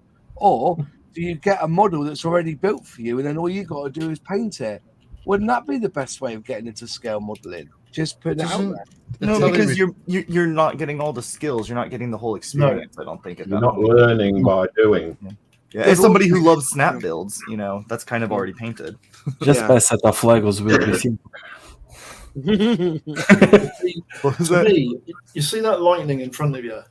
He's building a lightning there, right? To me, that is an ideal starter kit because it's easy to put together. You're going to need to put filler in it, but it's quite easy to apply and sand down. It's perfect. Yeah. And it was a starter and again, my thing is, and the thing is, go with a smaller scale that is not Tamiya, so you can build up your skills. That's all. What about the Tamiya 172nd aircraft then? So they're still over engineer. They do a nice Super Sabre D, don't they? Their P-51, the Korea version, it's not over engineered. It's pretty. I think that would make a pretty solid starter. The 48 scale? No, the 72nd. Never built. I built the 48 one, and I have issues. The F-51, the Korea version. Right, but the 172nd one didn't, though, is what I'm saying. Yeah, but if you compare, the Spitfire, I built the 72nd Spitfire from Tamiya, and the 72nd scale from Airfix. Totally two different monsters. Just that's exactly it. The Airfix one was designed as a starter kit, wasn't it? There you go. That's my point. For you to build up the skills. Well, this is it. If anybody said to me, Moz, I'm just starting scale modeling, can you give me a model kit to build? Don't worry about paint, just to build, so I can get into it. I would send them a Hobby Boss Easy Authentic kit, like that 172 Bearcat. You don't even have to glue the wings together. The wings are already together. All you do is put the engine on, put the seat in, I think, put the wings on, and then the undercarriage underneath, and it's pretty, and the fins at the back. It's all done for you. All you got to do then is paint it blue. And it's having now built 7 of the Hobby Boss Easy Assembly stuff, I agree with that wholeheartedly. These are amazing little kits. I really love them. Yeah. But then again, you're cutting down, 8 pieces? Part count surely must come into it on a starter set, gentlemen. Surely part count must come involved in it as well. But, I mean, when talking about a starter who's never done anything before, having a reasonably low part count, I think, is is important. You want to get Agreed. all the skills. You want to get. It's whetting the appetite, isn't it? It's Yeah. like a meal. You know, it is a starter. You don't want something that is going to fill you up. You want something that gets you wanting more. So then you can go to your second kit, your third kit, and then end up with a stash of 700 like we did. Like I mean, like right here, this is for their Gloucester Meteor, not Meteor, God, Gladiator, and it's 3 sprues. One of the sprues is a single piece, and then 2 large pieces, and that's it. And that's for a biplane, right? Like, if you can cut that down for a biplane, right? It's a bit like the old tool Gladiator, isn't it, from Airfix? Yeah. That's a task and a half to get as a decent build, to say the least. Yeah, but you can put it together in 10 minutes. I actually think if you're going to do a perfect starter kit, they need to look at the kits themselves rather than what they're going to put in the box. Yeah. I agree. I mean, a having lot kits of it that are now. I mean, everybody's gone on about old tooling being used for starter kits. If you're wanting to get somebody into a hobby, you need to be on the ball and up to date with what is out there that can be used for a model. And when they're like tooled from the ground up for starter sets, you know. Yes. But this is the question, you know. Say like this is an old Airfix starter set. This is the Willys Jeep, right? 71 pieces, and it's tiny. It's really small to build. The Firefly, this one here, is for me is the perfect starter set for somebody who's never built one. It's one color. It's 31 pieces, and away you go. You know, and they just paint it that one color and get a good. And then you've got the decals. Like I just said, Mossy, it is old tool. This is old tool. This is new tool. That's no, it's old school. Old school, yeah. Old school. But what I'm going to say, you know, when you got the starter set, you know, when you got that piece range, I don't think the Bugatti Chiron from the starter set range, I think the painting of that is very complicated for a starter. Yeah. Yeah. The red and the black, and then you got, you know, you try and match it up, you know, and without, to build it, fair enough. But when you want to paint it, hand brush paint, it's not the easiest scheme to go for with that black and red. If I was a 14-year-old kid and I had the choice of a tank from 1942 or a tank from today, I'd want a tank from today. Yeah. Because I'm not old enough to understand what tanks of whenever did. Like World War I tanks, World War II tanks. I'm 14 years old. And I think that's kind of with that whole, with them doing the F-16, right? Like that's a, you know, it's not super modern, but it's not a biplane. It's not a propeller. Right. So is that, but you didn't hand brush that one though, did you? No, definitely not. No. But do you not think that's a hard scheme for? That's a hard scheme. Yes. Starter set to do, yeah. Yeah. Especially this. Yeah. Silver line on here. Yeah. I struggle with that, and you can see that it's not perfect by far, but to get a decent result, you struggle. Yeah. But you can get it. You can do it, but as a starter set, doubtful. See, Jonathan Wilson saying, what about the subject matter? Because most starter kits are World War II based. Yeah, they are. But you've also got to remember that Airfix starter sets are not just just aimed at children. They're aimed at adults as well. People forget. You know, that's why I think that is an important point, though. Like Spring Blue said, you know, if what got us excited about models, you know, I wasn't interested in some of the stuff my dad was doing. Like he did some like old ships and things. It's like, because like you say, I had no point of reference for them. I did World War II stuff because I used to watch, you know, World War II movies with him, you know, and that was exciting and stuff. I think the F-35 is a good move from Airfix because, I mean, they're ubiquitous, right? They're current, they're state-of-the-art, they're everywhere. You see them at air shows and things. So, yeah, that makes absolute sense. I think what Italieri are doing with the F-16 and the Abrams is exactly the same, right? I'd love Airfix to do a Challenger 2. You know, We've said that, we've all said that, but they won't now because they're being sent to the Ukraine and they don't want to do modern warfare. So I kind of get that, I do. But I think it's as well. Is it a little bit generational as well? Because if you go back in the chat a bit, I've lost his name. Hang on. Yeah, 92. Yeah. See, because like I says, because obviously my grandparents and sort of my dad, but my grandparents got me quite a lot into it, and obviously, they're around during the war. Grandad served during the war, and told me about it, and that's how I got into it. You don't have that much anymore. No, So most of the people that are getting into it are a lot younger. So from their parents, so they're probably sort of more modern serving. Probably like Cold War, Falklands, Ireland, that sort of era. So their kids are probably getting more into the more modern stuff rather than the old stuff. So, you would be surprised. I'll just say that when I first started scale modelling, it was because of what was happening in the near and now, which was space. And space was such a big thing in the early 80s. Yeah. So to build the Challenger, it was the Columbia. I can't remember if it was the Challenger or the Columbia. It was one of the seas. One of them got destroyed. I built Challenger one. was first. Yeah, but Columbia burst up as well. Anything with known with sea, wasn't it? So they're the two that went bang. But I remember building one of them, and then I built a little mini because my dad got a mini kit, and I ended up building that. And then he had the lorry, which I never built, but I saw it. But then I built a Spitfire, and then after then, I thoroughly, because I enjoyed building it, I wanted to build other World War II stuff. And sometimes it just takes that little push in that direction. But as what Alt 92 says, in the early 1960s and 70s, quids are quite simple, so comparable to modern starter quid snap kits. And they were. The tooling back then was very simple, very simple.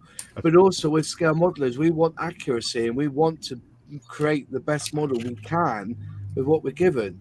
It's like I'm still unsure about Coterra and the 132 Spitfire, because the part count is so low, considering you're paying an extra tenner and getting the Spitfire Mark 20, the Spitfire 124. But a lot of the items is molding on the side of the sprue, on the part, isn't it? On the half of the fuselage, a lot of the little bits already pre-molded on. So that's why. But I'm still not convinced that Coterra have got that Spitfire right when it comes to build. But we're going to digress because we'll talk about starter sets here. But if it was the case of you wanted something similar to build and look good, maybe that would be the way forward, is where they put as much detail in the actual part itself that you don't have to go sticking and gluing in, if you know what I mean. Yeah. So to be fair though, I just want the comment that Alt 92 was a bit older than that. It was the one says back in our day we grew up with Commando and other World War II stuff. That's the one I was getting at. Sorry, just to on that, but... I see that. Yeah, I can't see that one. Not that it really matters. Yeah, I think though one of the commenters, David Coombs, just made a really good comment about lots of younger people playing World of War and similar computer games, and you think they are massive.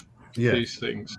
So the exposure to World of Tanks, which is console as well as PC, World of Ships, and all these things. So they are very aware of it, and actually it's more, I guess, ethereal in some ways because it's not as close in time. So they probably don't know many or any people that were actually affected by it directly. Yeah. So interesting. I think some of that might just be an appeal thing. Do those kind of things feel more, or is it stuff? I'm surprised though, Moss, that Airfix are shying away from modern warfare stuff, because it's not like they have to take a stance on it, but people are going to be interested in it. I'm sure that's what Dale said. They weren't interested in doing modern warfare stuff, especially with the Ukraine. Yeah, I think one of you guys, I was watching the I've forgotten which one was it. Was it the Spitfire? I don't know. Well, I think it was the first creative one. Anyway, either way, he did actually mention that. I do remember him saying it. They don't want to. To be fair, though, I do get where he's coming from. I completely understand, and makes a lot of sense. But at the same time, people are interested in more modern stuff, and you know, it will be Well, good.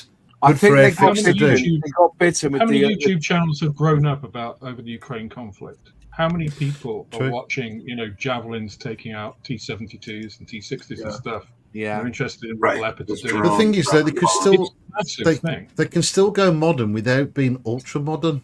Yeah. Do you know what I mean? I mean, like stuff like Me, challenges. Airfix are sort of like stuck in a rut where, oh, great, we'll release another tank. Oh, let's not do a modern one. Let's go back to 1942, 1943. They need to move some of that further forward, even if it's only to the 70s or the 80s. I was going to say 60s to 90s. You could do, Yeah. because it's not Chieftain. too, you know, yeah. How about a nice chieftain in 35th scale? See, I was born in the 60s. I didn't have a granddad to talk to about the Second World War, and my dad never spoke to us about it. But what I did know, I only learned because of school. Or like somebody's already said, a war movie. Did the Sea Kings get sent to the Ukraine? I don't think they did. The Sikorsky. No, Sea Kings went out of service a few years ago. Yeah, I was going to say. A few they- years When ago. I thought I remember hearing somebody say that some were sent. Sea Kings- Unless someone's got an sure. old stash of working ones, but Sea Kings went out. Yeah. Western Sea Kings, then, if you want to be pedantic, Western Sea Kings or the RF and Navy ones. they That went might out be of the service. difference. Yeah, because they went out. I'm going to stab it. I guess it's probably wrong. About 6 years ago, I think. It might be completely wrong. That is, but it's along that sort of within that time frame. Anyway. He's right, you Mark know. 63 is a There is good the point, UK though. sent Sea King helicopter seen operating in Ukraine for the first time. Oh, well, fair enough. There Unfortunately, you go. news. I never knew that. No, I don't watch the telly, so But I don't. have no I don't idea. think the Sea King is used in modern warfare. I think it's more of a way of getting. Isn't it? Yeah, it's not like a tank that like a Challenger 2. Because what is the latest tank that Airfix have done? No, sorry, it was Trumpeter. No, is it Trumpeter that's got the Challenger 2? I think it's Trumpeter's got a Challenger 2, and that was the last one to have been tooled. I think because now we've got the Challenger 3 about to come up. Next 2 years, I think the Challenger 3 is back in action. It's going to be in action. Yeah, but it's funny how people criticize a lot of, British YouTubers about Airfix and about how Airfix concentrate on UK subjects, and yet they haven't done a Challenger 2. Yeah. The The Challenger only Challenger they've got is in the quick build range, isn't it? That's the only Challenger which they've got is- is in the quick build range. They did release a 35th scale Challenger 1, didn't they? A long time ago.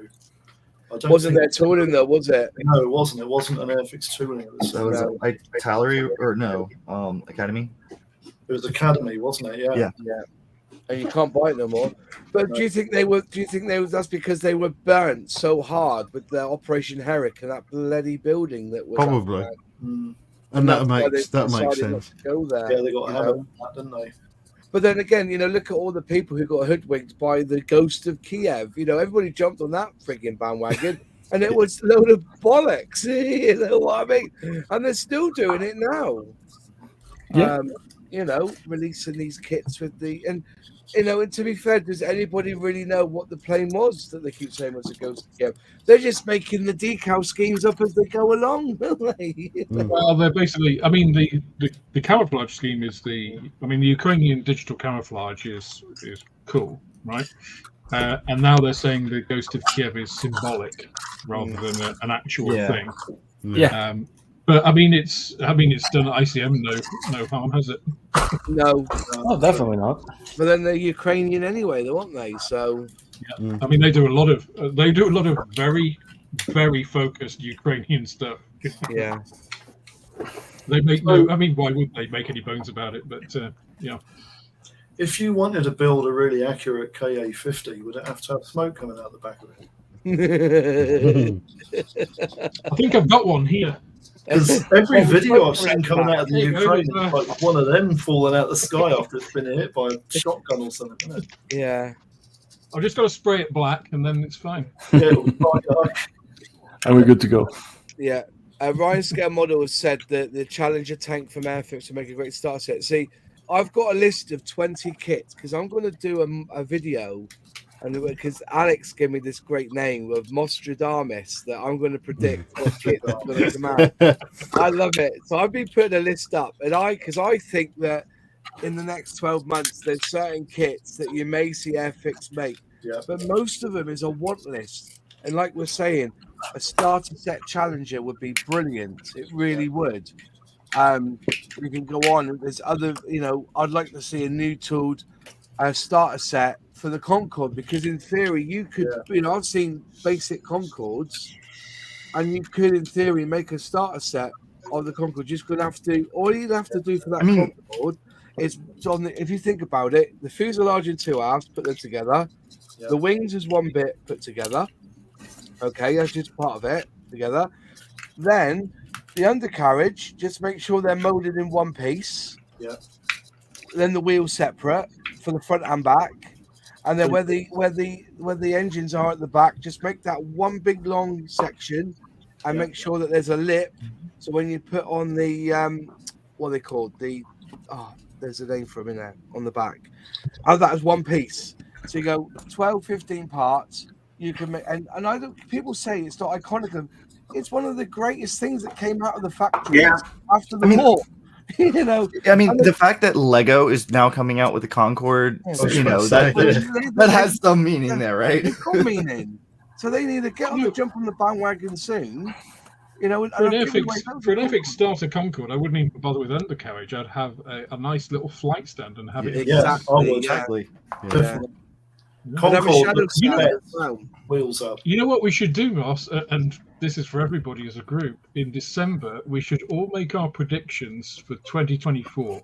Yeah, like 10 kits will be released from different manufacturers or whatever. We could get the form of it and then see who's right.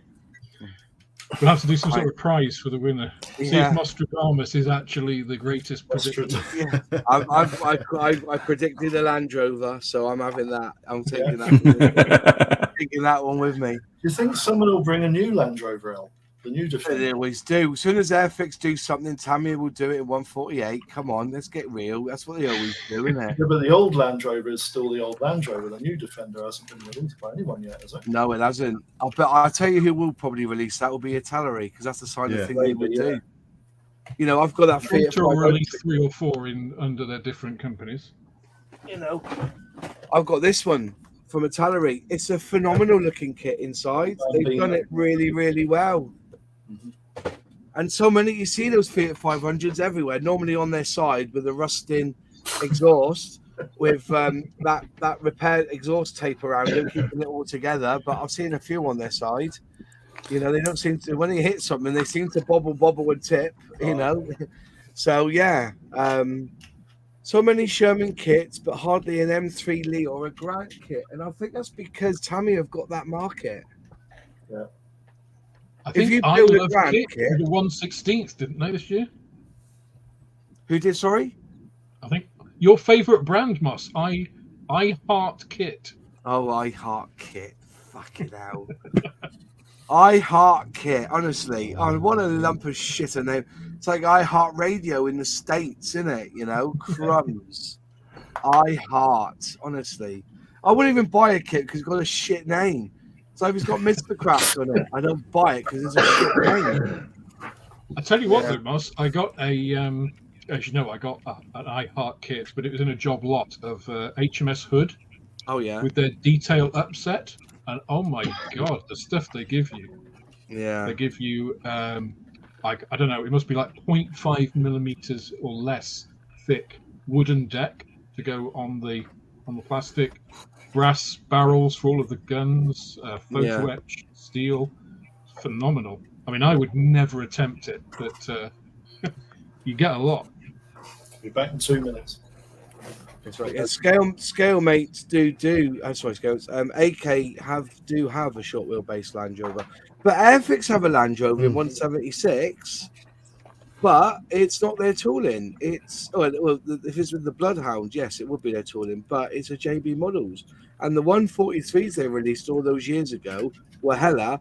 The only one that they had was the Operation Herrick, which I've shown a video of, which is in 148, and actually it looks bloody good, to be honest. Mini Art did an M3D grant. Yes, they did, with full interior kit. And Mr. Craft starter set would be fun if they made one. No, it wouldn't. It would be in the bin. But it would have to be something so simple, like it would just be an artillery shell or something. Yeah, it would still have like 100 pieces of them. An oil drum.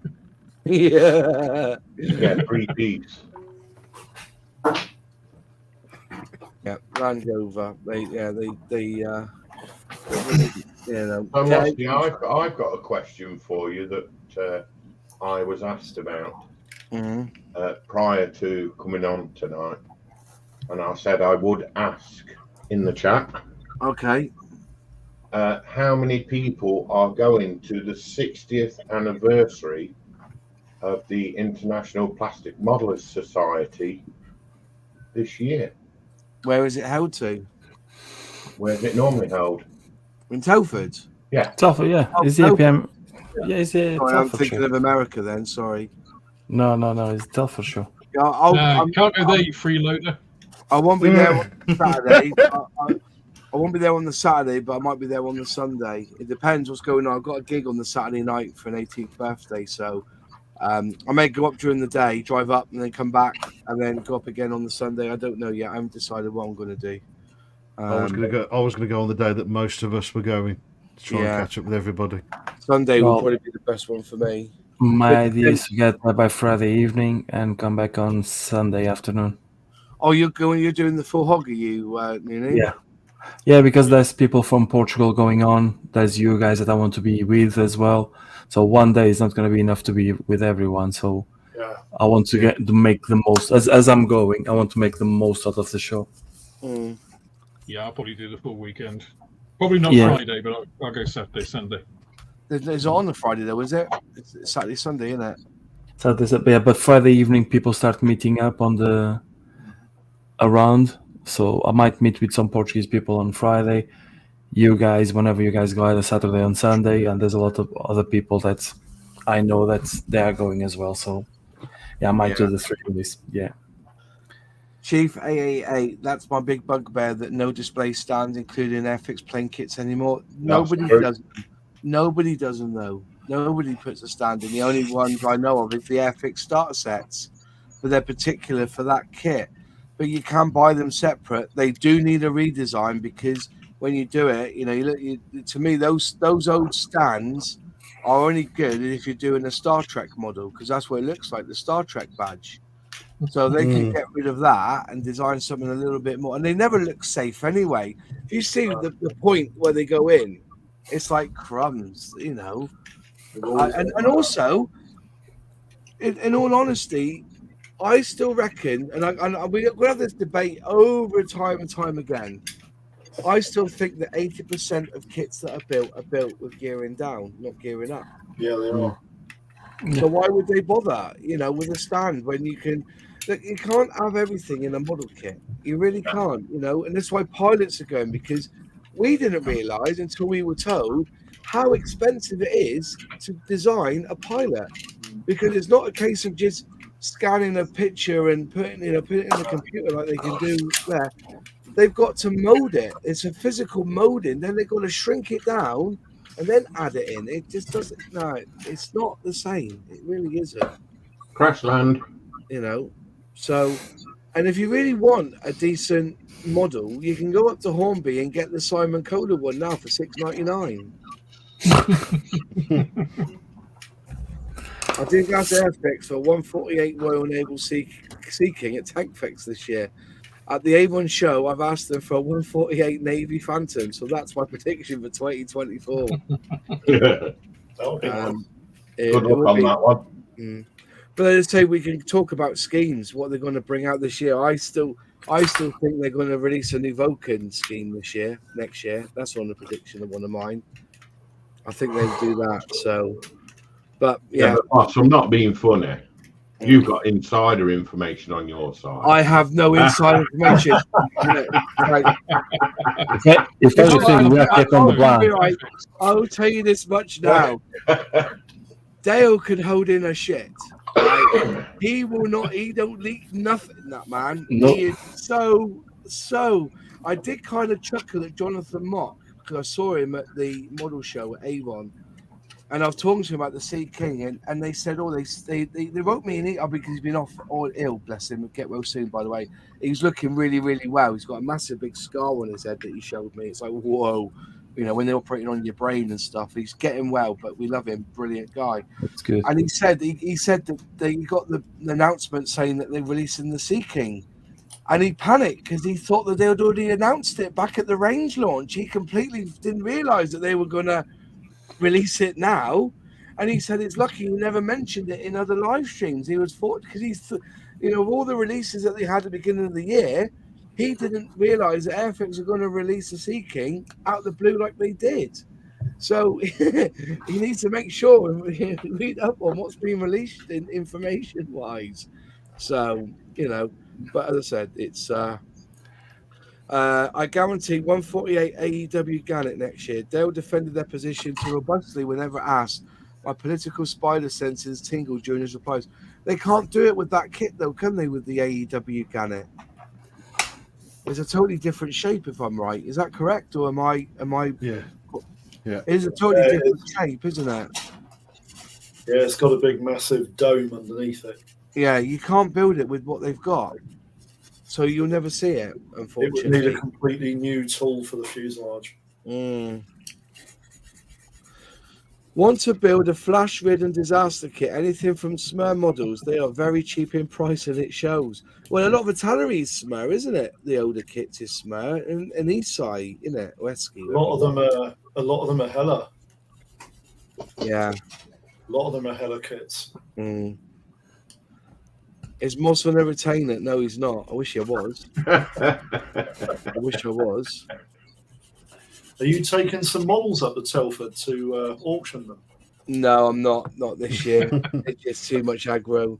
What I'm going to do, folks, is put them on Vinted for you guys to have a look at and buy if you want. That's what I'm going to do. Are we not getting a one last minute? No, not tonight. I'll tell you the reason why I was late tonight, because I went to Superbikes yesterday and I had to catch up with all the stuff I missed out on Saturday and Sunday, all my emails and stuff and all my business side of things. And I didn't get a chance to go up into the loft today. But I am going to put about 20 models on Vinted and I'll link it to the channel. So if you want to buy a kit, go on to Vinted and buy it from there. And I will price them reasonable. I'm not going to try and rip people off because it's not about that. But I will put them out.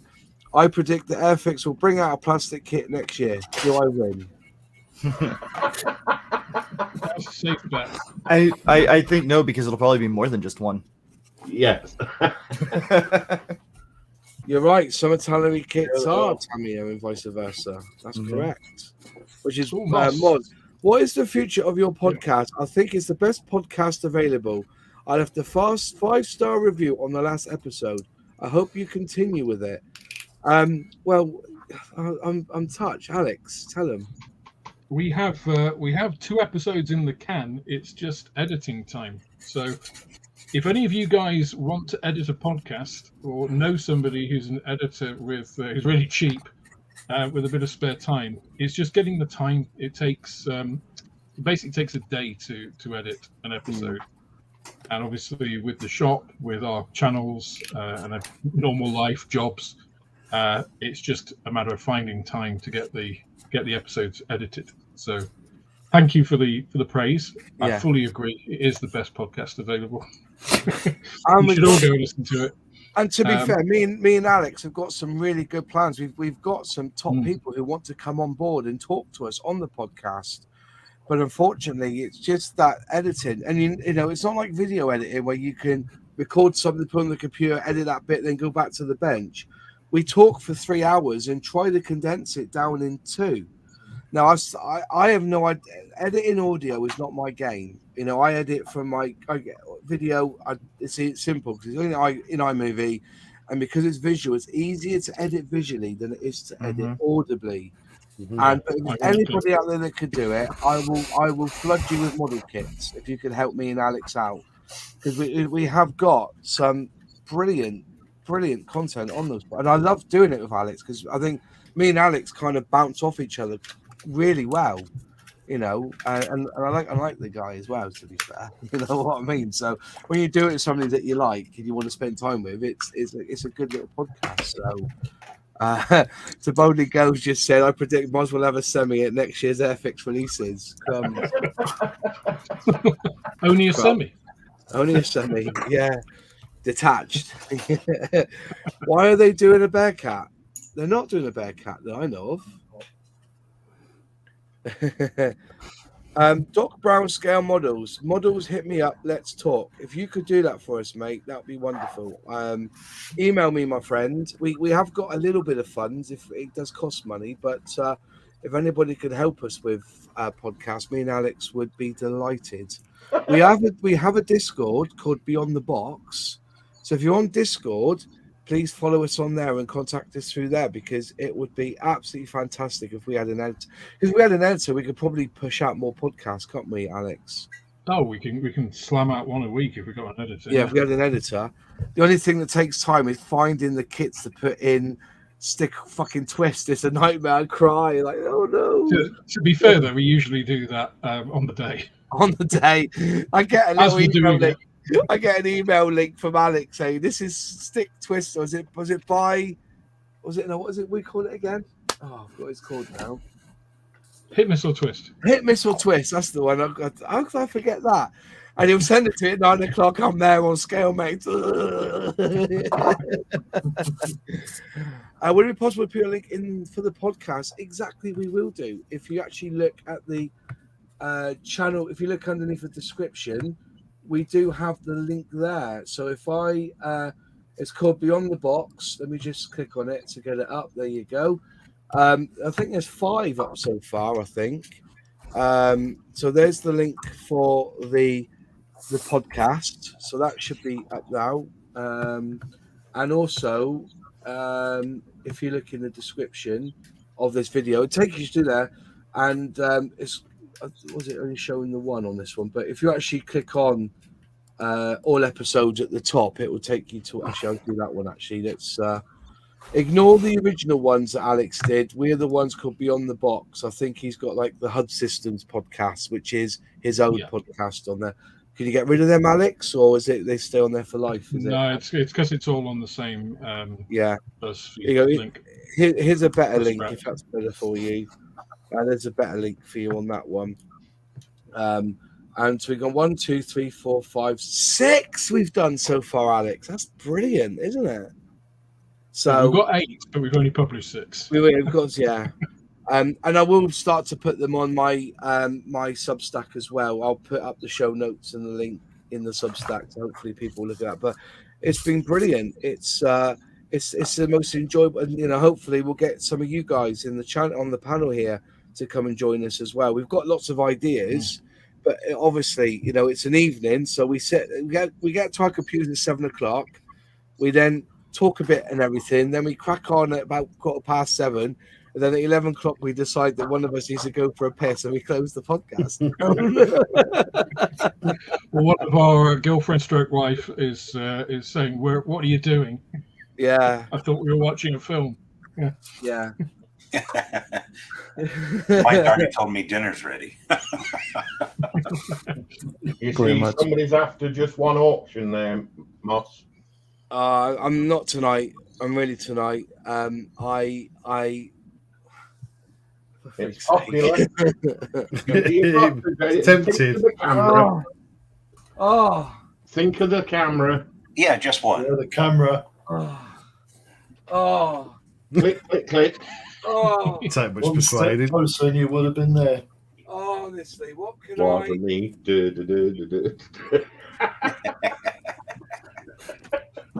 You gentlemen, honestly, what do you do to me?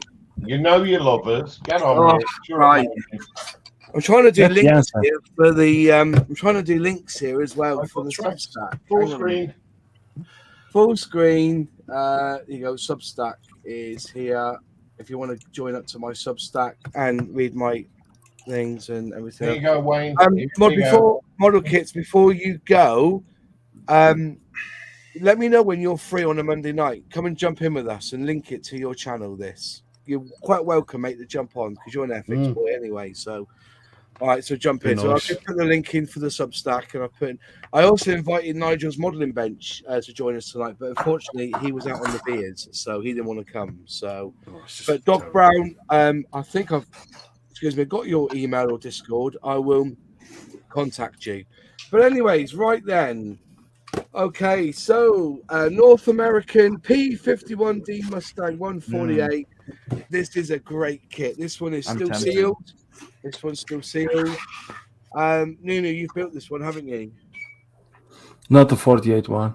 Oh, who's built this one then? Who's built this? Sorry, mate. No, No one's built Got it it. in the think it stash, is. I built waiting. 72nd, but not that.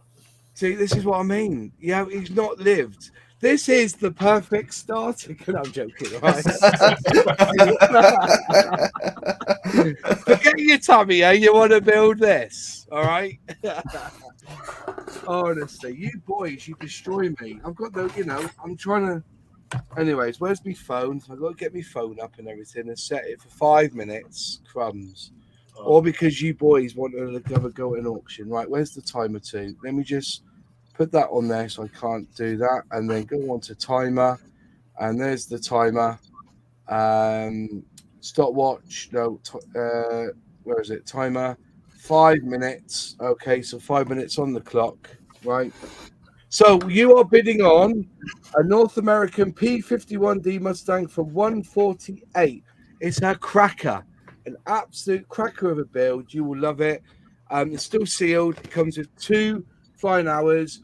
I think these retail for around 24 quid. 30 quid, something like that. Oh, no, I think it was 80 quid. Sorry. I think these retail at about 80 quid. And they'll make the perfect starter set. So anyways, right, let's start going now. 5 minutes on the clock, and let's have a go. Right. To be fair, I don't know why we're bothering because we know Alex is just going to win it anyway. yeah, So, yeah. The Alex, shot, probably got one of I'll these. hold myself out of it tonight. There you go. To be fair, mate, you probably got one of these. You probably because they are. I do. I got a couple actually. Yeah. See if So it'll be nearly nice. 30 Okay, quid. cool. So Fenris is up to Oh. Michael Kerr is up to Get 30. look at that. Look at that. £30 from Michael Kerr. Michael, if you get this kit, you're gonna love it, honestly.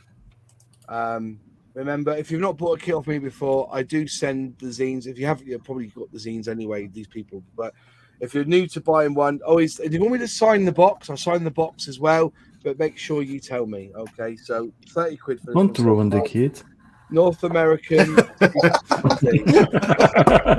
People want it signed. People want it signed. But also remember, you have to add an extra £5 to the total because that's how much it costs to post these things. All right, so £5 on postage on these. So if you can add, remember what you're bidding on, you add an extra £5. If you're bidding from outside the country, you have to contact me because it costs a little bit more. The rates Not for bad, America have gone up to 30 quid, was shocked me. Yeah. But apparently, according to the women at Royal Mail, they're going to drop back down again later. It's just at the moment it's to do with rates or something. Yeah. Not our side, it's your side, the America side or something. So That's probably true. but what I do is I take the risk. I do take the risk, and I say I put them that they're worth a tenner, and it's a sample. So if they do get lost, I'll only get a tenner back. But if I put up the price, when it gets there, you'll get custom charges and all sorts of things. It's wicked. You don't get that from Wish, do you? You don't seem to get taxes and everything from Wish. But as soon as I send something to America, it gets held up. The other one that got held up with, I sent a model kit to Nomad Productions. I never got there. And it's because they reckon customs and he needed to pay extra on the tax on it. He never got the message. So it got destroyed. He never got it. Lovely kit. Wow. I've not had an issue with them with all. No, but I think it's because I tell them it's a commercial. Yeah. And I put the price as a tenner. That's what I do. If I said, this is worth $100, they'd be like, I got a tax on that, 22%. So, To Boldly Go has reviewed this kit. So if you want to go and check it out, he's left a link in the description box, but in the comments, in the chat next door. So what are we up to? We're down to 2 minutes on this one. Michael's got it at 30 quid. So, yeah. There's your sticker bits.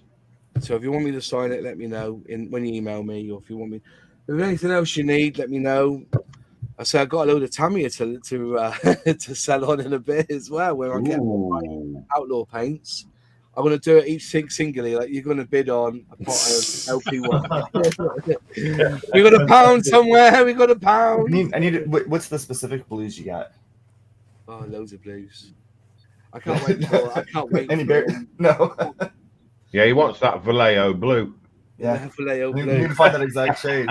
You have to buy that off Alex when you come over to his shop because he's got it all. Yeah, I actually did just get some glossy sea blue not long ago from Vallejo, and I haven't tried it out yet.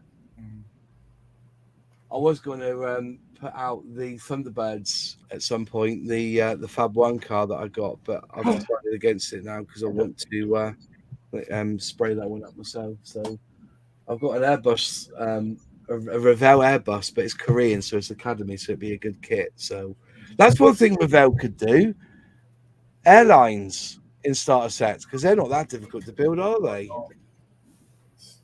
No. So Michael's got it 50 seconds left on the clock. 50 seconds left on the clock. I think you got this one, Michael, I think. Don't forget they've got all these bits as well. Yeah, you get the. Yeah, I think he already got that the last time, mate, because I sent him a kit this week. So, did you get it, Michael? I know I sent it today, didn't I? So you wouldn't have got it. So, yeah, it would have sent today. Already, and have plenty of outlaw paints. Looking forward to the brushables. I am too, to be honest. But I just would like to get all the airbrush ones in first, and then move on to the. So where you go? Oh, Zizan's in. Hello, Zizan. Because Zizan, I think's in. Down to 8 seconds. You want to bid now? Too late, I think. 5, 4. By the time it's hit. 3, 2, 1. That's it. Michael Kerr's bought another kit off me. Bless him. Bless him. It's like a beautiful kit too. The camera. I think I'm about 500-600 quid in the camera fund now. I think so. It's all coming together nicely. I have got a model shop that would like to sponsor some of my videos. So, and I mean, if any company would like to sponsor my videos, it's £50 a video, and you sponsor a video, and I put you at the front, and I do a little video about your business. So, there's a new model shop opened, and I'm going up there in a couple of weeks to film it, and they've bought 4 advert spots on my videos. So, but anyway, there you go, Michael. You've ordered yourself a 1/48 scale. Email me the email address, and we'll sort out posting that out to you tomorrow. Anyways, it's gone 10 o'clock. Has it gone quick tonight? I think that's been a really good debate, actually. One of the better ones, I guess. Yeah. William Thomas, I hope Airfix are paying you, matey. I can assure you, if you speak to Plastic, or speak to Alex, or speak to Model Minutes, or speak to Modeling Weekly, or speak to Gary Stuff, or speak to Sully, or speak to John Alec, and anyone else, and John Parker, you don't get a penny out of Airfix, but they do. They just speak to his accountant. They speak. If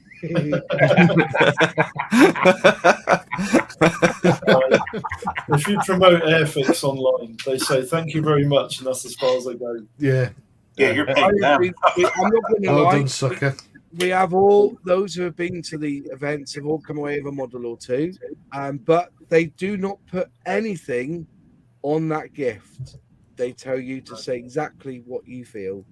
When I get sponsors, I'm surprised that you got the arrangement for the discounts through Airfix off your channel. I'm surprised they've done that even, but yeah, that Dale came up with it. He said, I told him, I said, I'm doing it, but I think that they do well out of me when I do the unboxings and stuff.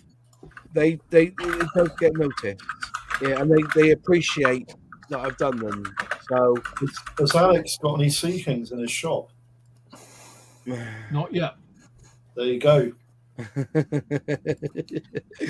Very good. Not available yet. You shut up.